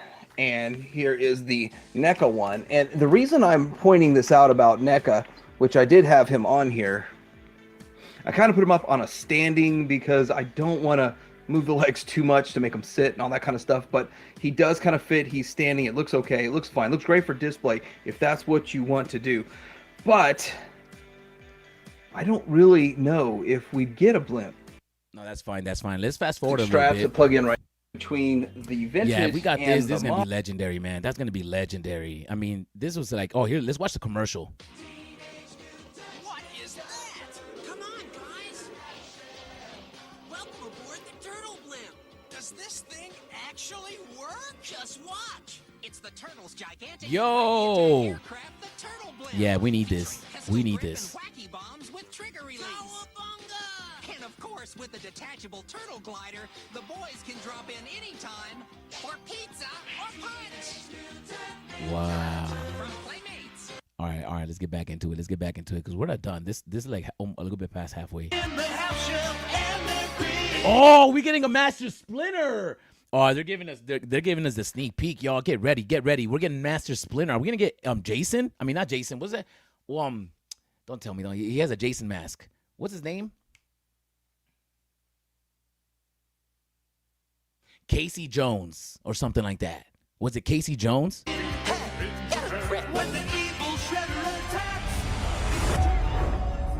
We are getting Casey Jones. Yo, as of right now, they give us some sneak peeks, y'all. I'm going to go read the comments, but I don't know how I feel about the turtles. I'm going to be super honest with y'all.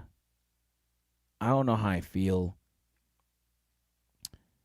I mean, from this point, they look aight, and they look way better as a close-up. Let me look at this diorama. Obviously, this is not going to be like the best quality. This is just a little sneak peek video. I'm pretty sure that these things are going to look better once you have them. You got the trash can. What is that yellow thing down there? You got the ooze, secret of the ooze. Oh, and the turtles are right there glowing. I see the turtles are glowing. So is this a diorama for you to put a turtle on it? Or is this just Oh, yeah, this is just the origin. So you see the small turtles in there. Okay. I mean, that's cool. Oh, it's animated too. Look, the turtles move up and down. Okay. So this is not a diorama for you to put your collectible on it. This is a standalone diorama type. Yeah, I don't know how I feel about the turtles, though. Like, what version of the turtles are these? This must be like a modern look or something, right? Does anybody know? Let me know in the comments down below. I would want to, yeah, this looks good. Yeah, see, it looks orange here, but it looks yellow there. So, I mean, it looks good from here. You know, Michelangelo looks good. It's just it looks like I don't know. There's something about the way he looks. It's too modern. Maybe I was hoping for something more vintage, right? But it's okay because it's almost like the same Buzz Lightyear. Like the Buzz Lightyear that dropped, they gave us a modern Buzz, and everybody's like, oh, hashtag not my Buzz, not my Buzz. So is this hashtag not my turtle, or is this your turtle? Maybe you're young enough to where like, yeah, this is your turtle. Does this look like which turtle is this? Let me see. Turtle Blimp versions Teenage Mutant Ninja Turtles. Let me see if there's a video of like all of them. Which Teenage Mutant cartoons was best? No, let me see which versions of the Turtles. Let me see. You are here because the outside world rejects you.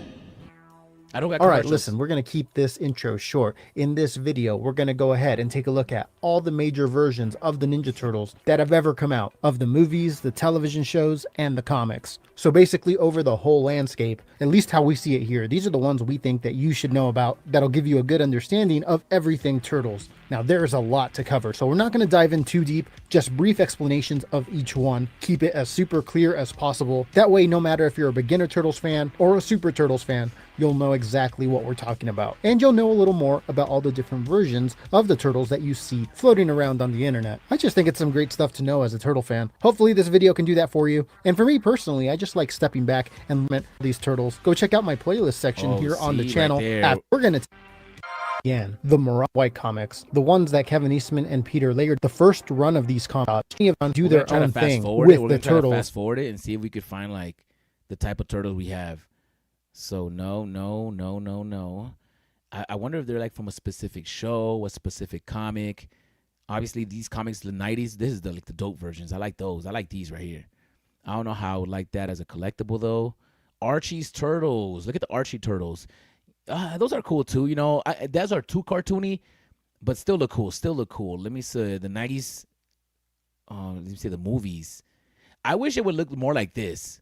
It like, you know, this movie from like Teenage Mutant Ninja Turtles 2, Secret of the Ooze, something like this would have been dope. Like, and that's the Turtles that I was probably expecting.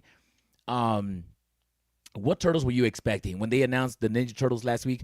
Was this like, yeah, they got it right, or was this like, nah? I mean, it kind of looks like the Turtles from the movies, a little bit, right? You know, it's just, I don't know, the Turtles in the movies got a little bit of a bigger head though. Let me see the whole bag.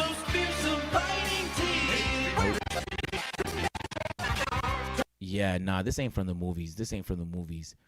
I mean, the one I would have loved the Ninja Turtles from this movie right here. Is this Paramount? I wonder who did this movie. All right. Yeah, this is the Turtles that I would have loved. You know, like this one animated with the yo-yo would have been crazy, but I'm asking for too much. Yeah, this is the version that I'm into. Even like his headband look always cool, right? Like this one was like the best Ninja Turtles to me. And if, yeah, the collectible should have been matching this one right here. It doesn't. This looks a little bit too modern. I would have loved this one. Even this one, is this almost like the same thing, right? Oh, this one, I would have been happy with this one too. Their heads are too big. This one's a little bit more awkward. All right, let's try to look for the ones that we got. Let me see. Nah, don't give me that one. I like these. These are cool. This would have been like the Spawn collectible that McFarlane dropped. But no. Let's keep it moving. That's not the one we're looking for. Oh, maybe this one? This one kind of looks closer to the one we have. The 2007 Turtles. Oh, this one looks a little bit closer to what we got. Maybe we got a 2000 Turtle. These actually look pretty cool. I ain't even gonna lie to you. Like, these look fresh. I don't know if this is it, though. Yeah, the Samurai Turtles. That would have been cool. The IDW Turtles. Yeah, these would have been fresh. These almost look kind of like what we've got right here, but the 3D versions, right? I don't know. I'm trying to find the versions of these turtles that we're getting. I'm trying to find the versions of them. Yeah, these look cool. Oh, these look cool. These got like the bell bottom turtles right here. Shredder would be fresh. Oh my goodness. When are we gonna get Shredder? They announced Splinter. They announced the party wagon. They announced the turtle blimp. They announced Splinter. They didn't announce the Shredder, but we're getting the Shredder. What would be crazy is if we got the Teenage Mutant Ninja Turtles comic book. That would have been dope. And I think that it's coming. I think that it's harder to get the comic book than the actual visual IP. But I think that once we have the visual IP, it'll be easier to get the Turtle comic. Maybe he has the Turtle comics. Maybe they've been waiting to drop the Turtle comic book until they drop the collectible. And here it is. The collectibles. Maybe we're going to get the comics next, man. I don't know. But this is not the version that we have. So let's fast forward. This is not the version that we have either. Oh, this looks a little bit more towards the 3D that we're looking for. Nah, I would have been mad if they would have given us these, like the Fortnite turtles. Like, no, don't do that. Don't do that. Don't do that. Don't do that. The baby turtles. Oh, that would have been fresh. Oh yeah, these look kind of cool. I would have been mad though. I think that, yeah, nah, don't give me these. Don't give me these. These actually look cool, like samurai types. Let me see. Let's keep moving. Rise of the TM. Oh, no, we don't like these. No, we don't like these. We don't like these. We don't like these. Let's keep it moving. Let's keep it moving. I mean, I wouldn't be mad if they dropped these eventually, but nah, as the first Turtles. Oh, this kind of looks like, is Turtles DC? Nah, we got the Paramount license. Yo, these look fresh though. The WB. Yeah, these look cool too, but I don't think we're finding the ones that we have. I mean, where did these come from? Are these VeVe exclusive Turtles? Let me look at something up real quick. Teenage Mutant Ninja Turtles, Paramount. Because Paramount is the licensor that we got. Let me see. All right, I'm trying to look for the Turtles that we got. Like, these are the ones that I wish we had. Something like this. Like, that's what I really wish the Turtles would look like. But we didn't get those. We didn't get those. No, I don't find them. I think these are exclusive to VeVe because I don't know, man. But to tell you the honest truth, they look a little weird, y'all. They look a little weird. I'm gonna have to view them.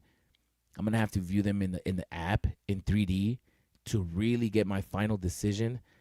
Even the knee pads look weird. It's like, dog, those are like cheerleading knee pads.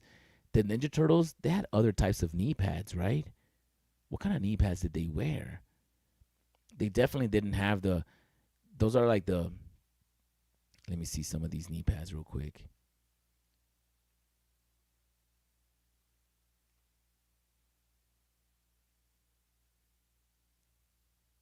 Oh, see, these knee pads is just, it was a piece of cloth wrapped around. It wasn't actual knee pads. I think maybe that's what's throwing me off. They never wore actual knee pads. Like, look, it's not an actual knee pad. It's just like a piece of cloth or like a bandana wrapped around their knees.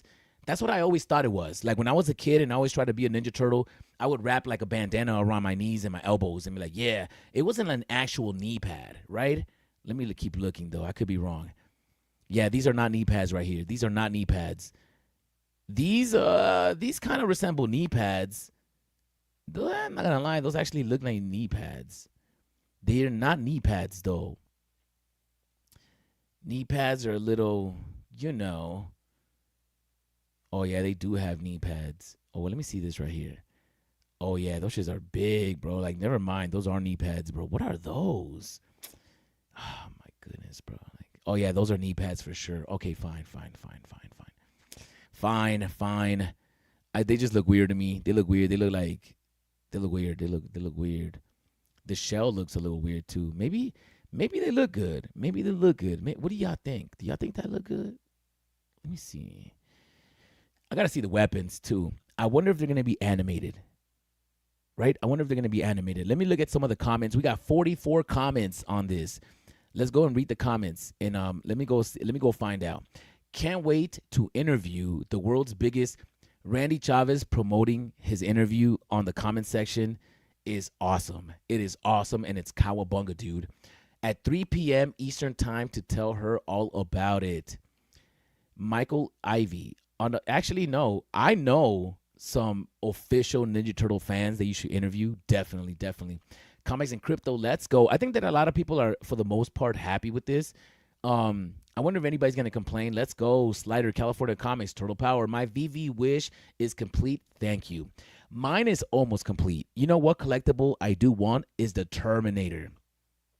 If I could get the Terminator, I'm in business. I'm in business if I can get the Terminator. Cool stuff. I'm crazy. Please give us animated Shredder. Yeah, the animated Shredder is going to be go. I have to change my pants now. Awesome. Cosmic Disarray. You son of a... I'm in. Let's go. Very well done, VeVe and team. This is great achievement and fantastic collectibles. Looking good. This looks like the absolute perfect FA drop. Great job. Can't wait. Cowabunga. Yes, the biggest bro. Yes, yes, yes. Okay, so for the most part, people are happy about this announcement. For the most part, people are happy about this announcement. I'm super excited about this because I love the Ninja Turtles. I love the Ninja Turtles. I'm excited about having the Ninja Turtles on the app.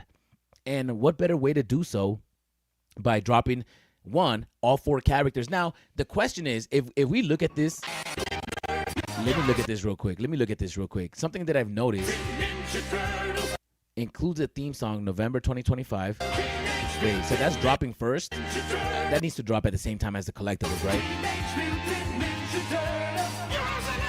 Okay, see, it says from November 25th. From November 25th. What does that mean? That means that they're going to drop these individually. They're not going to drop them all. They're not going to drop all of them at once. They're going to start dropping them one by one.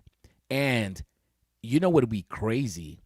If each variant was a different generation of a Ninja Turtle. And they gave us the 90s version, the 2000 version. But I'm asking for too much. It'll be legendary if they dropped each character as a different drop. For example, let's just say they start with Michelangelo. Let's drop it like a Wolverine. You know how they drop a Wolverine where you got different generations of a Wolverine? By the way, we never got a Weapon X Wolverine. I wonder if that's coming. Like, we definitely need a Weapon X. Oh yeah, we do have a Weapon X Wolverine. We need the diorama. You know, like the test tube that he's in inside the water, and you see Wolverine, and he's like laying there naked. That's the diorama we need. But I wish they dropped each one of the turtles and then give us different generations of it. So like, make it a crafting event or something. So the first one will be Michelangelo.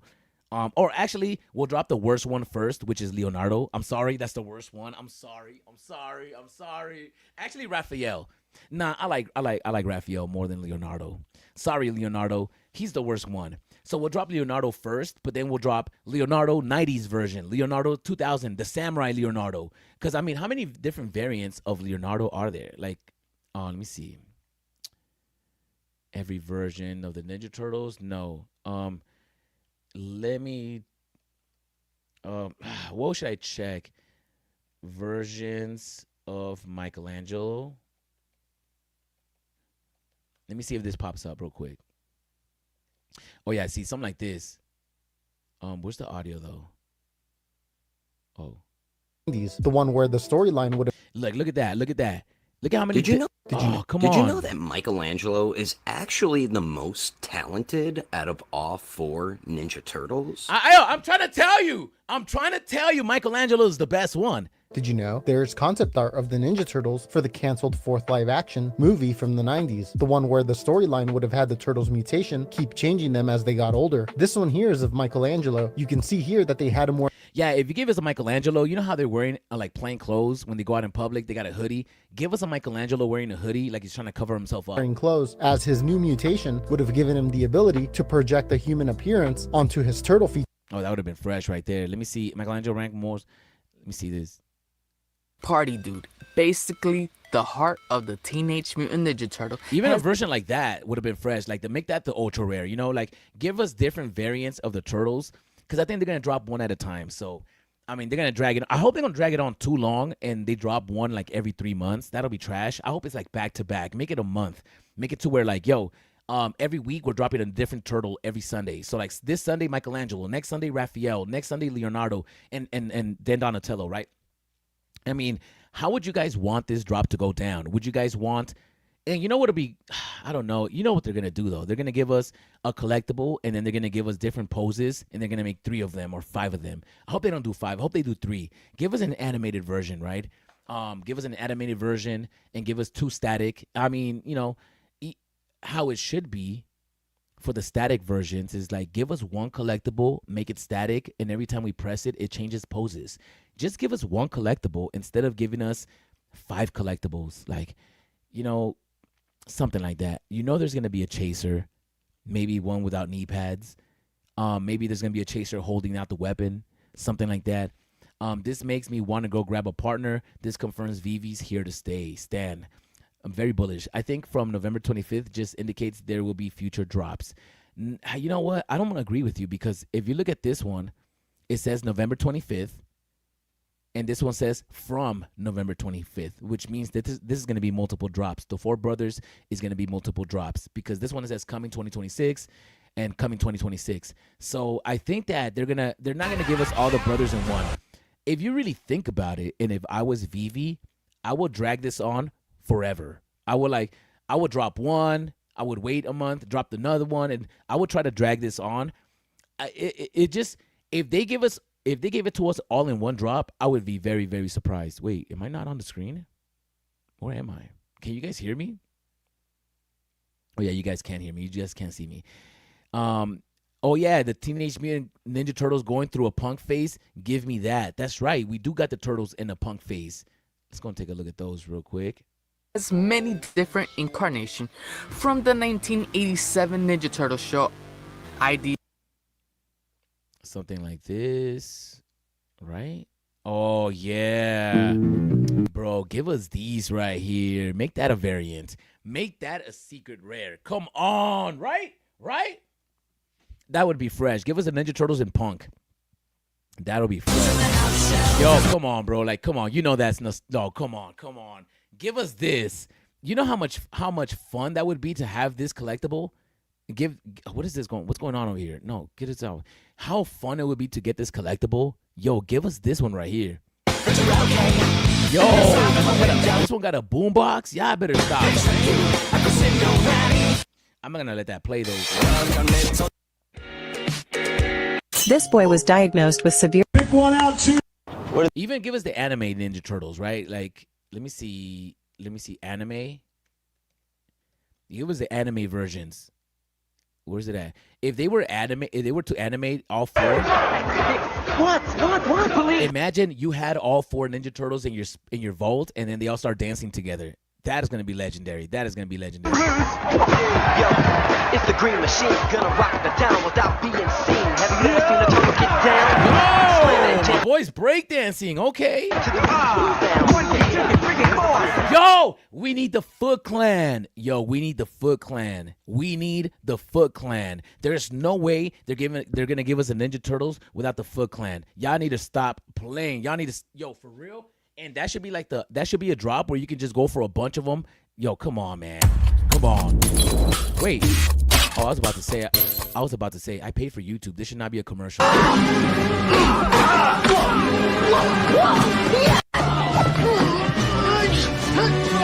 Yo, we definitely need a Foot Clan. I need at least 10 of those. At least 10 Foot Clans. Must know where they're holding Splinter. Sit down and I'll go. And those are the Ninja Turtles I wish we had. I just wish we had that version. But yo, we need Foot Clan.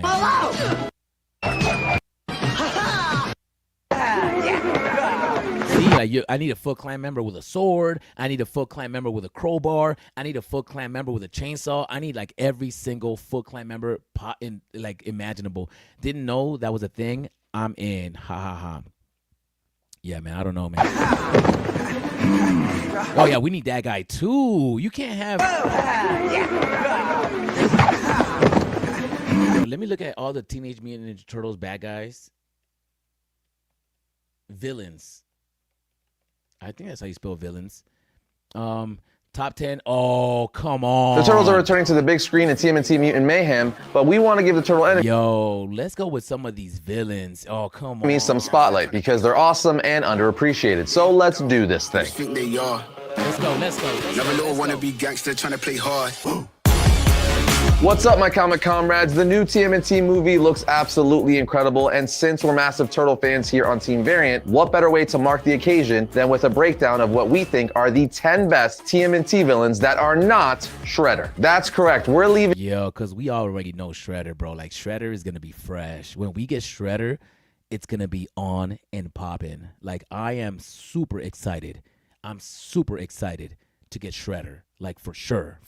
We should get ooze. You know that container with that green container, the ooze that drips. We need some of that. Leaving them off the list because it's too obvious and everyone knows Shredder is the #1 Turtle villain. So this list is focused on every other villain in the Turtleverse. Now on to number 10. Bebop and Rocksteady. Number 1. First up, we have Tiger Claw. He made his debut in the 2012 TMNT Nickelodeon series, which is highly regarded as one of their best animated shows of all time. Tiger Claw is one of the secondary... Tiger Claw. I'll take Tiger Claw. I'm not even mad at it. These are like for the new cast. As an extremely skilled bounty hunter. And those are for the new people. So maybe your kids are into this. I'm not, so I'm going to skip this one. Let's go to the next villain.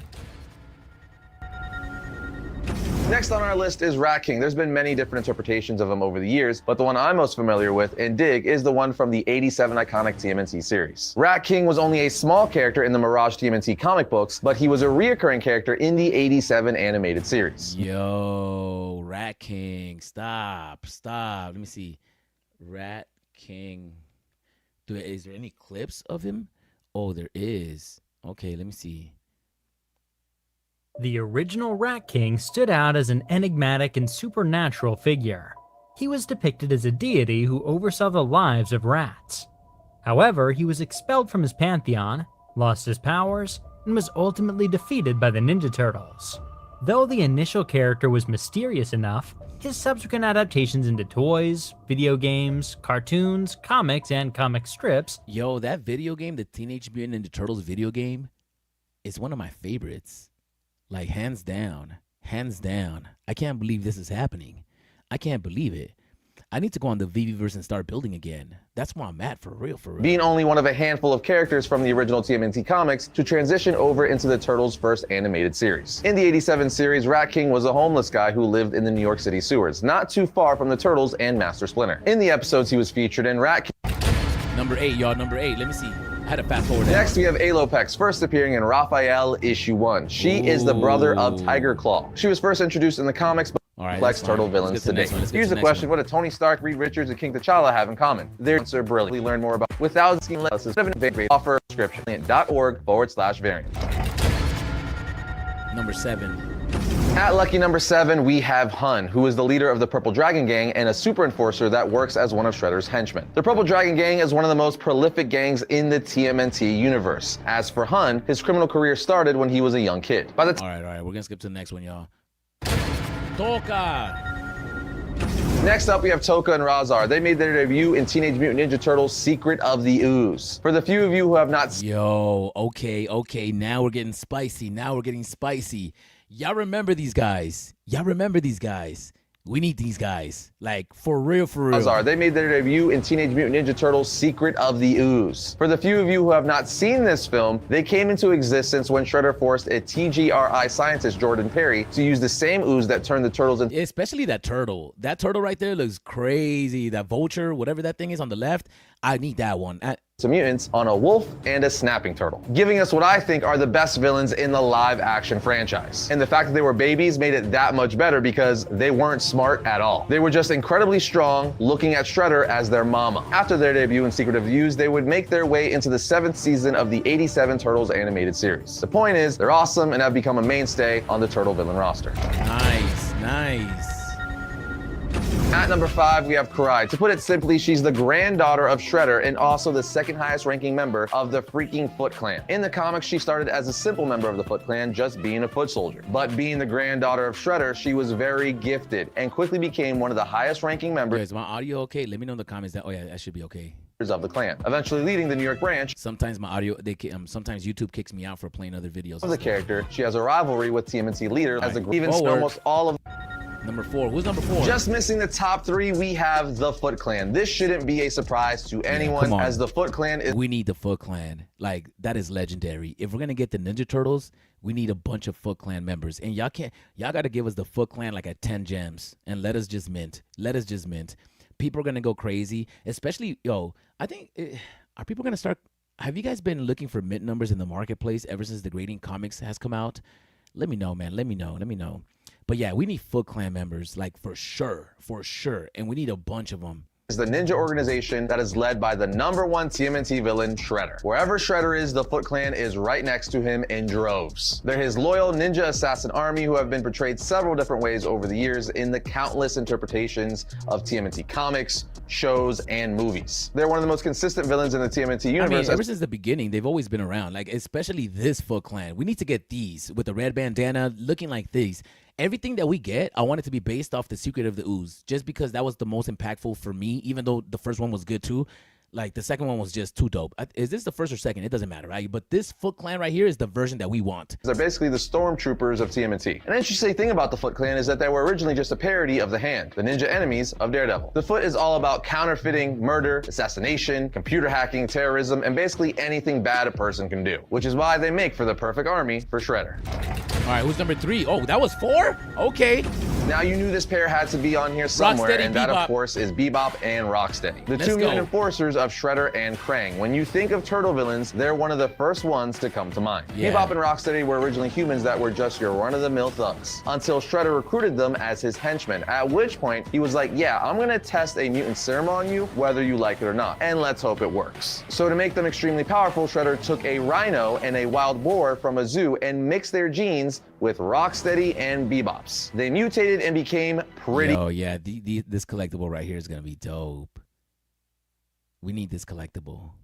Like, this is like Shredder, and then these guys right here, Bebop and Rocksteady. Those are like the top 3, I think, and Foot Clan. The Ninja Turtle franchise is really fun. We're gonna have fun with this one. These gotta look dope. Like, I wish they're based off of this right here. Like, these look cool right here. Yeah, this is definitely top. Dang strong, but they're also not the brightest bulbs on the Christmas tree, if you know what I mean. In short, they're among the top 3 most consistent villains for the Turtles, because wherever they are, Shredder is not far behind. Number 2. Coming in runner-up, we have none other than Baxter Stockman. He's an insane scientist who is responsible for his robotic creations, Mousers. Stockman, like a bunch of these higher-ranking villains, is a consistent threat for the Turtles, and one of their all-around coolest and most fun, if that Imagine we get him like in a spider body like that. That'd be crazy. That makes sense. Depending on what iteration you're talking about, he could be a psychopathic scientist who created killer robots, or kind of goofy and funny, but still a psycho who created killer robots. Baxter Stockman be a list of the 10. Number 1, y'all. Y'all already know. You just saw it. That number 1 on our list of the 10 best Ninja Turtle villains that are not Shredder, we have Krang. This alien is a warlord that was banished from Dimension X, and now is an adversary of the Turtles. Yeah, that one is gonna be a dope one to have. Wow. Let's run it. Who works alongside Shredder, but also on his own. As I briefly just said, Krang was a warlord dictator in his own dimension. In the most famous Turtles series to date, the 87 animated series, Krang's claim to fame is being the brains of the operation. Yeah, we definitely need Krang. We definitely need that one. Quite literally. He's essentially an evil alien brain with tentacles, and because of this, he often pilots robots and other mech devices, as he's no physical threat without them, but he is most certainly one of the greatest threats the Turtles have. And as our list tells you, we think he's second only to Shredder. Krang's most iconic robot body is an overgrown baby-looking thing from the 87 series, where he resides in the stomach or torso piloting it. That is cool. That is gonna be. Don't give us this one. Don't do that. Don't do that. Don't do this. You know which one we want. We want this one right here. Please give us this version of Krang. We need this version. We need everything to be based off the 80s, like thing from the 87 series, where he resides in the stomach or torso piloting it. But this thing is extremely deadly, as it possesses super strength, lasers, and could even grow wings and fly. So as we see throughout comics, the character doesn't have to just be a threat physically to be the baddest villain on the block. Often it's the villain with brains who are the most threatening. And Krang is yet another example of just that. But there you have it, friends, the 10 characters we think are the best TMNT villains after Shredder. Let us know what villains... Yo, what villains would you guys like to see, man? Whoa, okay. That is crazy. Let me go see if Double Cool got her blog post. Let me see if Double Quill got her blog post. Let me see what she got going on. I wonder if she's done her blog post. Double Quill. 4 hours ago, VeVe Bulletin News. What is this? What is that? The Bulletin Sunday. Did you know that Ron English created a shoe model with bulls? What? All right, let me go on to the VeVe's channel, and then we're gonna go look at let's see if they posted anything new. That was 2 months ago. Anything new? No, nothing new in here. Let me go on X. Let me see if they posted anything. Boom. Let's go to VeVe. Let me see if there's anything cracking. Coming sooner. Yeah, we got that. The hub hideouts. Okay, what is this? Ultraman Rising heads from the screen to your collection. This series of collectibles celebrates the legendary rivals that make Ultraman's story a true clash. All right, so we're getting another drop. We're getting the dragon. That dragon looks pretty dope too. Let me go and take a look at that real quick before we continue. Oh yeah, there's no more Medium article. It takes you straight to the app. Oh, okay. Oh, whoa. Ultraman Rising. Kaiju monsters. Let me actually go and look this up.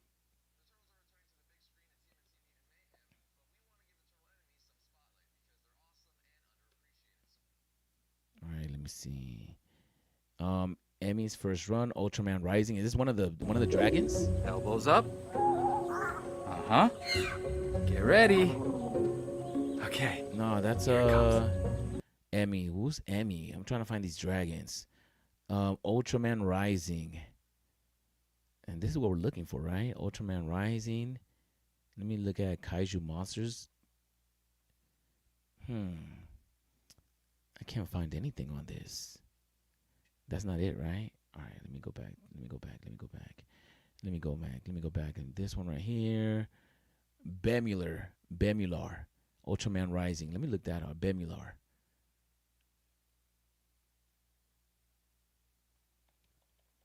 Let me see what pops up. Oh, let's show the Kaiju. All right. Yo, this Ultraman looks dope, though. Stop! Why are you gonna make it so hard? Just turn around! Oh, this is a compilation. Where's the love? Ultraman! Define okay. Oh, yeah. So we're getting all the monsters.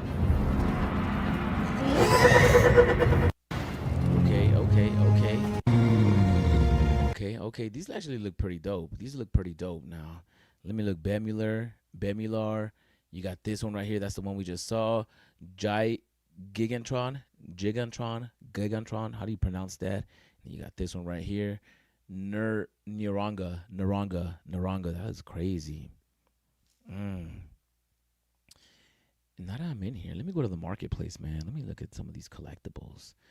Yo, that 20 gems for that collectible, that is crazy. 38 for the green logo, 130 for this. That is wild. The purple VeVe is $37.99. We got Red Skull at $24.99. Okay, let me look at the comics though. That's what I'm interested in. Let me go look at the mint numbers, because now that the graded comics are going to be, you're going to go be a mint number, you're going to get a little better. I got this comic right here, but I don't think I got a crazy mint. Maybe I do. I don't know. I have no idea. I don't think so, though. But there's no low mints in the market. That's the thing, right? When, like, the longer that something has been out, it's harder to find lower mints. Like, you're not going to find a double digit of this. You'll never find it. Even a low 3 digit. The lowest 3 digit is a 784 in the marketplace. All right. I just wanted to check out the marketplace while I was in here. Okay, so that's it. That was dropping. VeVe Magic, Stanley Gibbons. Let me go look at the notifications. Can we get graded comics? Okay, one thing we gotta say, boy, what about his edition sizes? Oh, shout outs to my boy. And okay, yo, how's everybody feeling out here? What's up with Elmon X posting that? But I think that Double Cool has not posted her blog post, and that's the only last thing that we had in the up next. Okay, I'm looking through the X real quick. Okay, I think we got through it all, man. I think we got through it all. What's up with y'all, man? Y'all want to talk about anything? Is there anything y'all want to talk about? Clean Piece, whoever thought of him was high as a kite. Foot Clan and Ronin. Didn't know that was a thing. I'm in. Ha, ha, ha. Casey Jones. Yeah, Casey Jones will be like another piece that we would have to have, right? Let me look at the market. Let me see. What's up with these collectibles, man? What's with these comics? How much is Amazing Fantasy 15 right now? How much is AF 15? Is AF 15 still 700? How much is that? How much is that? Lethal Protector, man down. Let me go see some of these comics. Sentinels. What's a comic book? Have you guys been buying any comics? I'm still curious about this. 38 gems, right? That's going low. That is going low. I paid 69 for mine. It's all good. 38. Let me look at this. Secret Rare. The Secret Rare is 375. Yo, Fro, like this is the only one in the marketplace, man. The only one. 375. All right. It might not be a bad deal. It was at 700 or something a few days ago when it first dropped. So the prices is going down. Which one is 38? The rare is a 38. The common is still holding. So what do you guys think? Do you guys think this comic book is going to come back? I don't know. They haven't really talked about it, which is a little weird, right? Usually they would come out and say something about it. The fact that they've been ignoring the conversation. I don't know if they're ignoring the conversation, but I wonder if DC gave them the call to take this comic out of the marketplace. All right, I don't know, man. Y'all gonna have to tell me, man. For some reason, that ultra rare is like really. Which one is your favorite cover of them all? If I was to look at these just right off the bat, maybe the Secret Rare is my favorite because they all have both Harley Quinn and Elvira. But that Secret Rare is looking nice. It's like the coolest. That common is cool. It's a little bit too messy. That uncommon is probably like my second favorite. That rare, ultra rare. The ultra rare is probably my favorite out of them too. I'm not really a big fan of the. I don't know. How did I do that? That common was my favorite. Let me go back to some of these comics. Let me go check out the pricing of some of these right here. 180 Marvel Zombies, and let me see some of these. Sentinels. We got that. I think I'm going back. I'm looping right here. Am I looping? I'm looping. X-Men Fatal Attractions. Let me keep moving. What's a comic book that you guys been buying? Let me know in the comment down. 12? Come on, man. X-Men number 1, 1750. That is crazy. What's a good mint number? 606. 29 gems for a 606. Let me see, like a 1. No, like the lowest mint is a 253 for 85 gems. 253 for 85 gems. I wonder if the slab comics are going to pop up right here, slabbed. Right? Like when you click on a comic book, obviously you're going to pay a premium for a comic book that is slabbed. Is the comic book that's slabbed gonna go up in the collectibles, or is it gonna stay in the comic books? So for example, if I click X-Men number 1, would I be able to see right here that it was slabbed? Can you sell it slabbed? Yeah, you would have to be able to sell it slabbed, right? That's the point. You got to grade it. It comes with a premium. I wonder if they're gonna show up here, if there's gonna be like a color or an indicator that it's a slabbed comic. No good mint numbers on the X-Men right there, but I'm gonna go look around real quick just to see if I see anything. 939 for that Secret Rare. That's a Secret Rare that I wish I had. X-Men 97. I sold my X-Men 97 and I didn't get it back. Maybe I need to get that comic book back. Is it right here? No, it's not. Let me show more. X-Men, nope. And we're gonna go look at some of these prices and then some of these mint numbers, right? We're gonna go look at some of these mint numbers. I do have an X-Men 444 special mint if you were to get it graded. I'll let it go for a good price if anybody is interested in buying a giant size X-Men number 1, mint number 444. If anybody is interested, I have it in the marketplace right now for like 4,000 or something. But I'll lower the price for you, whatever. Let me see. I'm trying to look for Amazing Fantasy 15. I want to see how much that comic book is going for right now. X-Men 97 number 4, X-Men 97 number 3. I think we're getting some repeat customers in here, some repeat comics.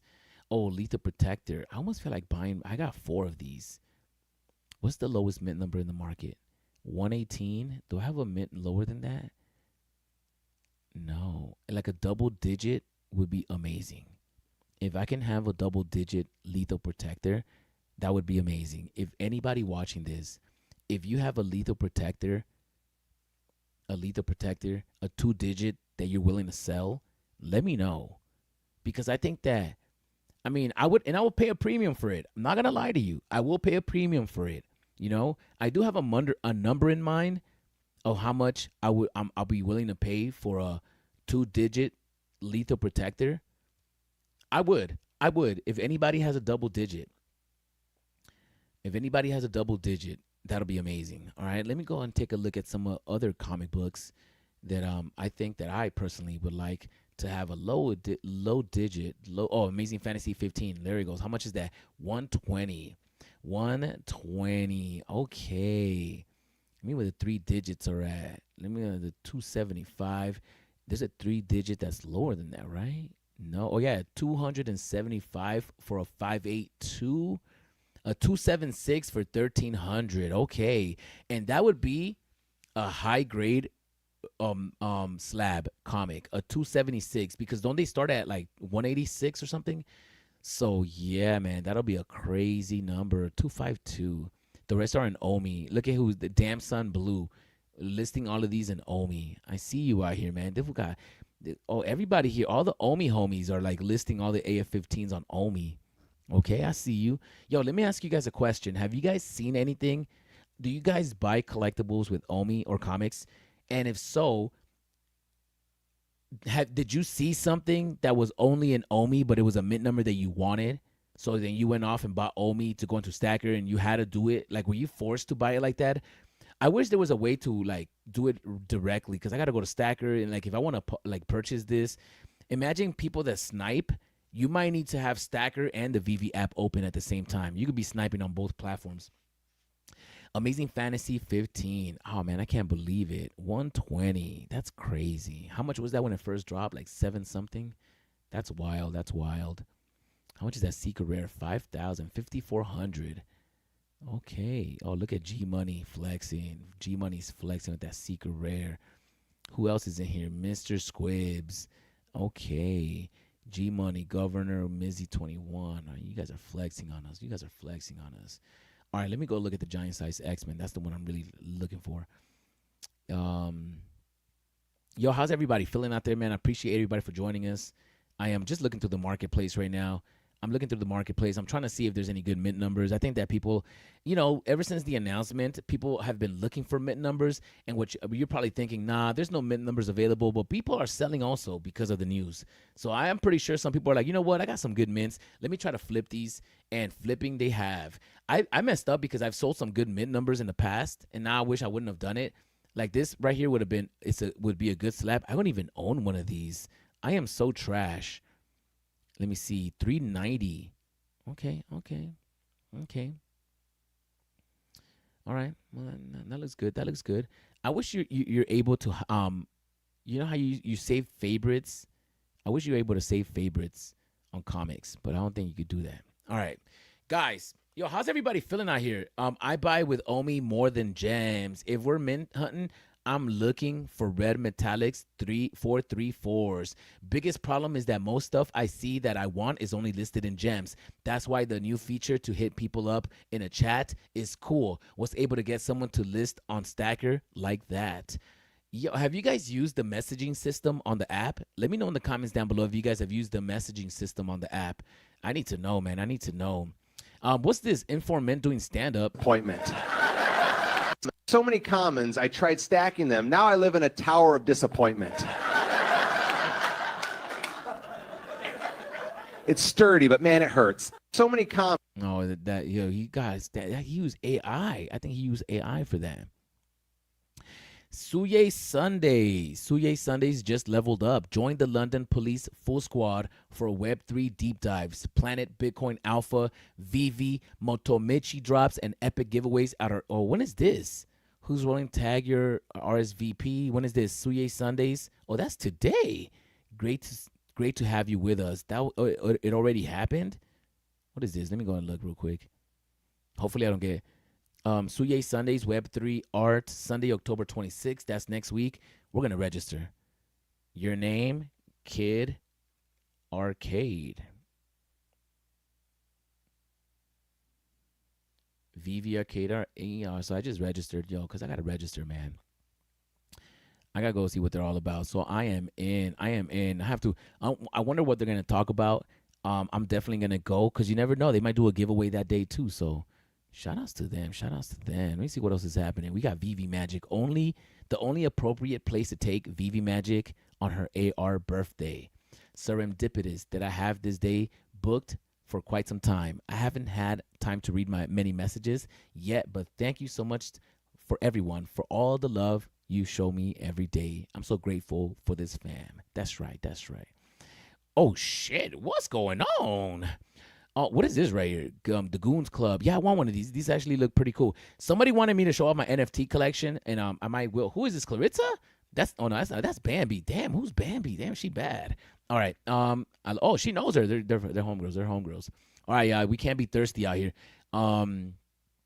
What else is going down in the space, man? What else is going down in the space? Are we done? Are we done talking about everything, man? Is there anything that we should talk about? Somebody tag me in something. We need to talk about this. I have a few minutes late. I'm coming. Okay, I think we're done talking about everything, man. How's everybody feeling? I think we did talk about everything. The only thing we didn't talk about was Elmon X, which they did post a hint of a drop that might be coming. What is this? 4 hours ago, the real Louvre got robbed today, but don't worry, our digital Mona Lisa is safe. You can only steal her in Fortnite. Yeah, they're collaborating with Fortnite to include the Mona Lisa NFT onto the game. So shout outs to them. Shout outs to them. I don't play Fortnite, but this is the next clue for the next drop, I believe. Does anybody have any idea what artwork this belongs to? All right. What artwork does this belong to? Let me know in the comments down below. This is the hint from Elmon X on their next drop. I have no idea what that means. DJ Omi, neither. I'm so excited I could scream. Wait a minute. Is there a Scream? Is this Scream? This is Scream. Wait. Is it Scream? Let me look at it. Oh, it is. But we already got it, right? We already got the Scream. But I think we got the lithograph Scream. Are we going to get another Scream drop? Let me do it. Do I got a Scream? Let me go look at my OpenSea. I'm going to go look at my NFT collection real quick. I think I do have a Scream, if I'm not mistaken. All right. Let me go and take a look. I do have the Kanagawa. Oh, yo, come on, bro. Look at I got mint number 77. Come on. I got mint number 77. Shout outs to me. Shout outs to me. I also got the Frida Kahlo joints. I'm not even gonna lie to you. My Elmon X collection, bro, forget about it. Forget about it. Do I have a Scream though? Oh, we do. Well, it was a lithograph. See, so I do got mint number 44, and the lithograph is this. I can't wait if we could ever display this inside the VeVeverse. I think that I'm going to be excited, and I think a lot of people that collect on Elmon X, which a lot of people on VeVe do, I think that Elmon X having a collaboration with VeVe solidified Elmon X in the space in a sense. So it'll be a no-brainer to allow the Elmon X NFTs to come into the app just because they've collaborated so on so many pieces, right? This is a dope piece, but I think we're actually getting the painting. All right. I think we're actually getting the screen painting. I'm super excited about it. I'm definitely going to try to get it depending on how much it costs. If it's under 100, I'll get it. Especially if it's like 30 or 40, 50 gems, I'm for sure getting it. Anything more than that, I'm going to think about it. But just to tell you guys that anything that I've gotten from Elmon X has not lost the value. Like, for example, I don't know how much I paid for this. Scream lithograph artwork, 119 is the floor price, so that's not bad.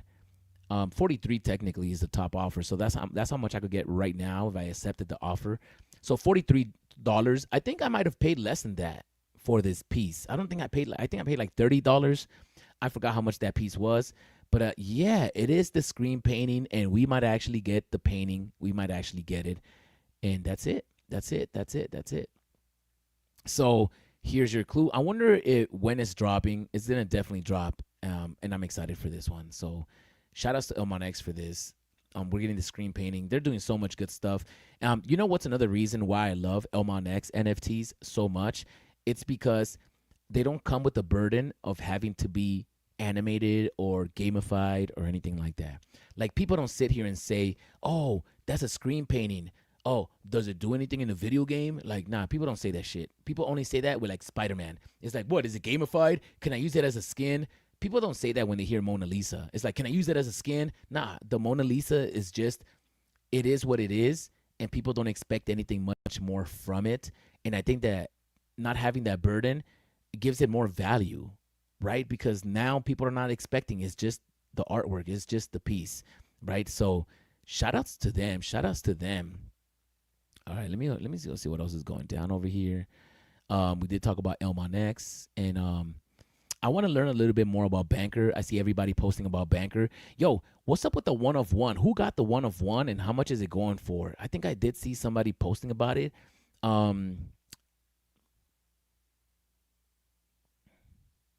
This is crazy.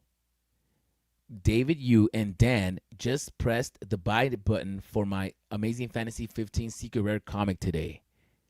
I then rolled the funds over and purchased Amazing Fantasy 15 Secret Rare Mint 1927, the birthday of Spider-Man co-creator Steve Ditko's birthday. Thanks for the amazing trade. So Dan pressed the buy now. I feel like it'd be the best privilege ever if you guys would buy my first AR-15 I saw for That's yours? He's about to make a purchase. No way. You guys are gonna push for first. No, I'm video. Hold on. Wait. Hold on. Mr. U is giddy. Yo, what if somebody would have bought it right before they would have buy it? That would have been funny. Like if he would have, if somebody else would have like rugged them right there, like somebody else saw it in the marketplace and bought it, that would have been funny. That would would suck. But that would have been a funny moment too. Like right when he was about to buy it, somebody else buys it. That's funny. That's funny. I feel like it'd be the best privilege ever if you guys would buy my first AR-15 I saw for That's yours? He's about to make a purchase. No way. You guys are gonna push for first. No, I'm video. Hold on. Wait. Hold on. Mr. U is giddy. He wants to capture this moment. No, go back 1 second. Let's see whose is it? Where is this? Okay. Pronounce that name. Okay, Sex. Okay, Sex. What the hell? You really pushed Dan to say that? That's crazy. I would have been like, bro, I'm not saying that word. I'm a Christian. Being purchased by the legends themselves. Let's go. Let's go! That is crazy. 15,000. That is nuts. Now he has 86 gems. I wonder what he's gonna do with that. That's like what I really want to know. Wow, he just let somebody else buy his comic. I would have been mad. Yo, shout out to Miss Gecko. Let's go repost this right now, man. Come on, everybody, show Miss Gecko some love, y'all. Come on, let's show some love. We're gonna repost the calendar because we're live, and maybe we should go through the calendar real quick.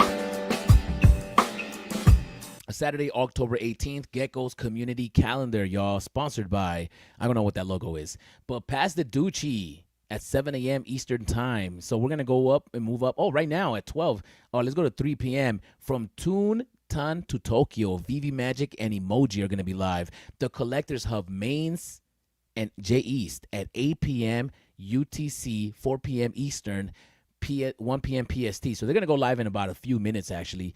The Real Randy Chavez goes live at 5 p.m. Okay. Shout out to Miss Gecko. Yeah. Actually, I have my own music that I could be playing right now.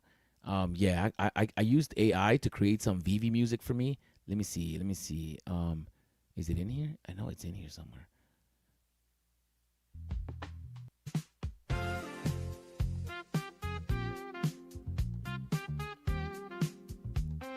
This is my VeVe song.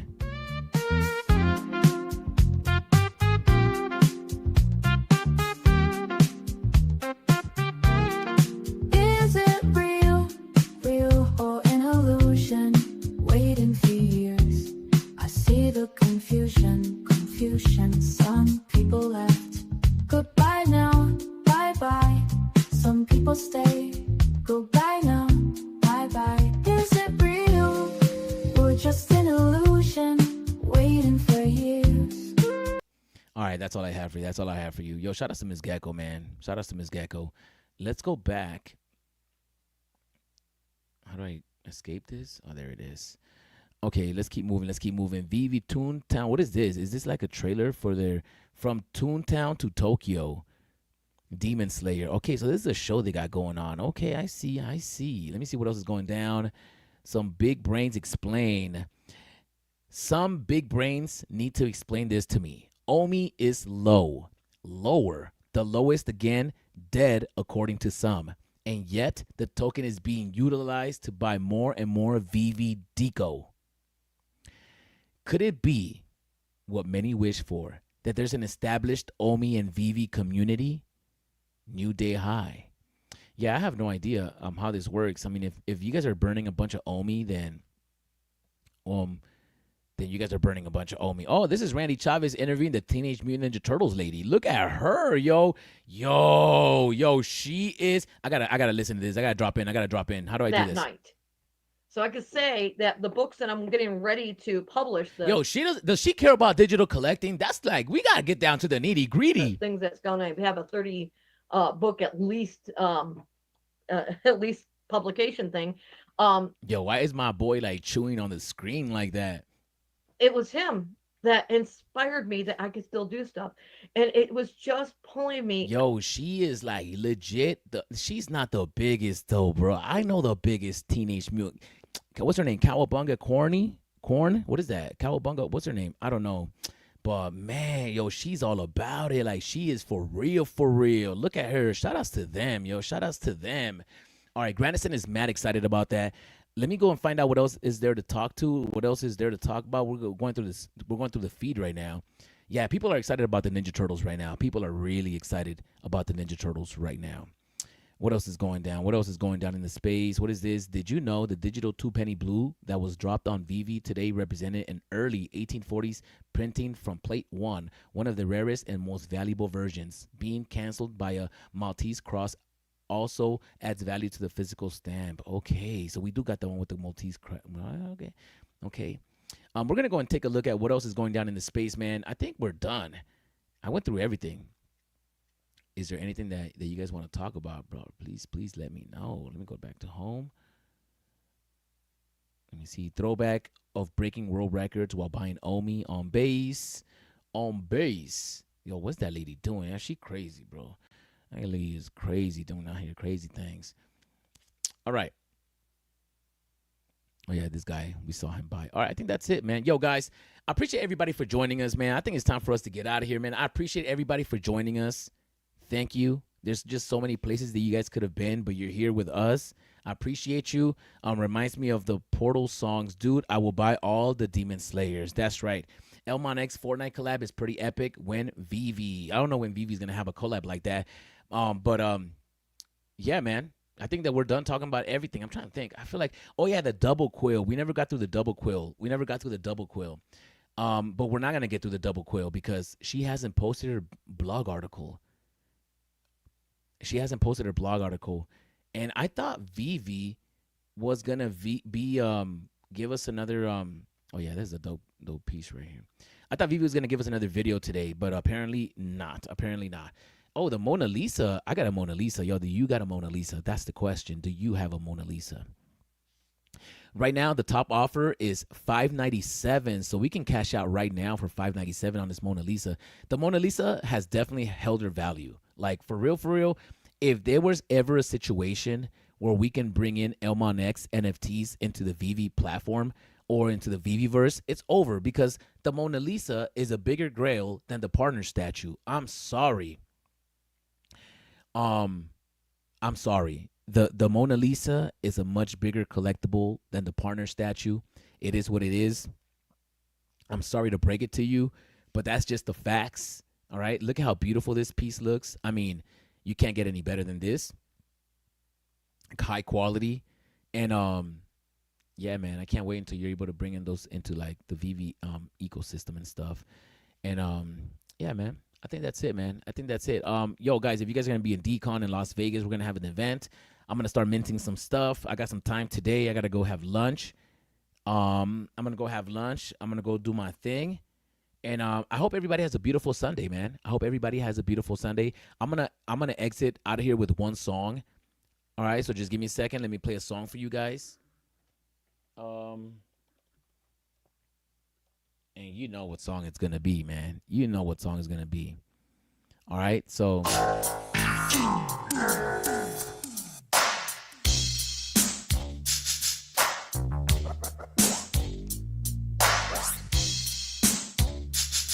computer love. Digital love. Computer love. I hope everybody has a beautiful day, y'all. Let me get off of YouTube.